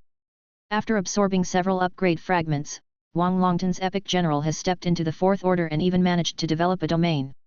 This general is now truly on the cusp of legend. This time, Wang Longteng is riding the momentum of the convergence of the two worlds to soar to great heights. In Longchuan City a few days ago, another lord broke through to the legendary realm, known as the Fish Dragon Hero. Within the Taishan alliance, there are many lords and military generals stuck at the fourth order peak, and naturally, every once in a while, someone breaks through to legendary status. These breakthroughs are mostly by local lords, or their top generals, with a few being ranger players. They rent breakthrough venues from official cities to achieve their breakthroughs.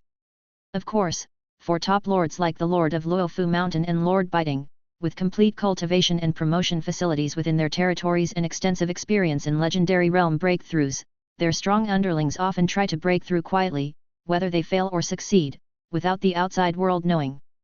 No one has any idea how much power a top lord has accumulated. Of course, with the birth of legendary realms, there are also legends that fall. The Taishan alliance lost a legendary in the deep wilderness, and every so often, people would hear such news. There were even more occurrences of legendary demises unknown to the outside world. The legendary realm. Lords aspired endlessly for it, yet they fell silent without fail. They were among the outstanding of the lords, confident they could strike at the four-order and ascend to the peak of leader level. But no one dared to assert they were sure to advance to legendary. Reason told them that their chances of stepping into the legendary were rather slim, unless they could attain a great opportunity. Rumors spoke of a fishing enthusiast senior, arising early alongside Taishian's first wave of powerhouses, and had long become a great lord. However, even after 60 years, the fishing senior was still stuck at the fourth order limit. Neither he nor his generals could surmount that divide.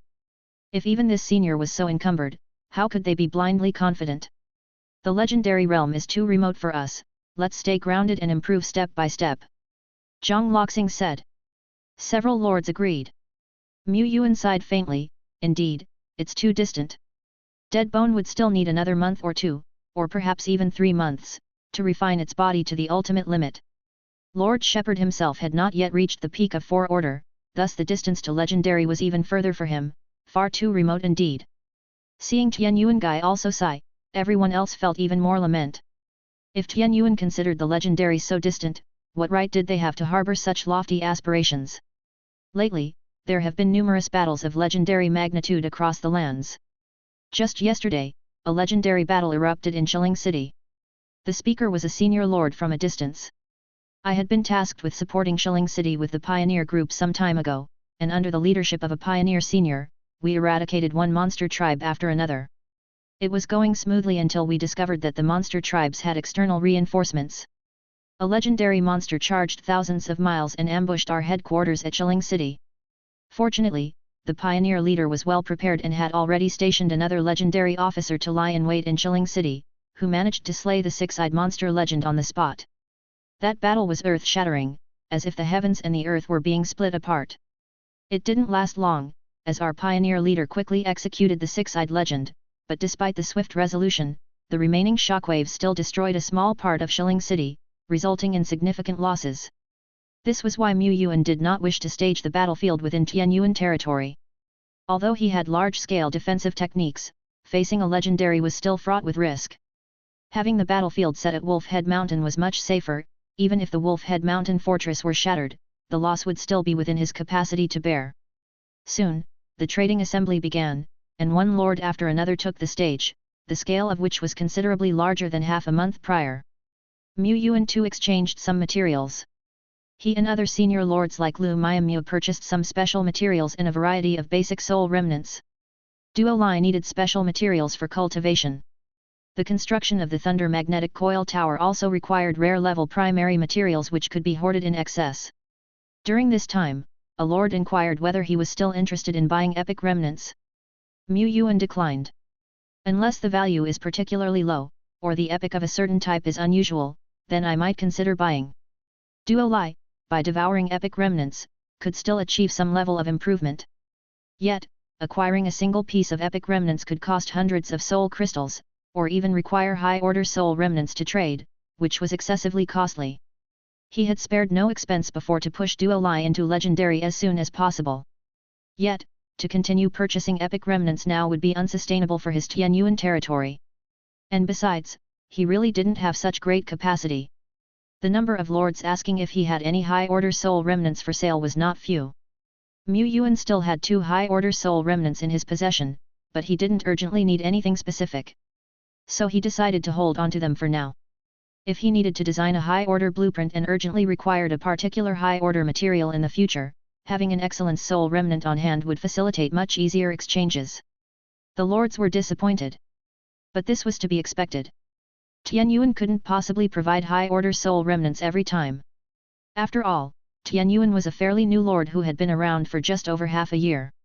What unrealistic expectations they had harbored.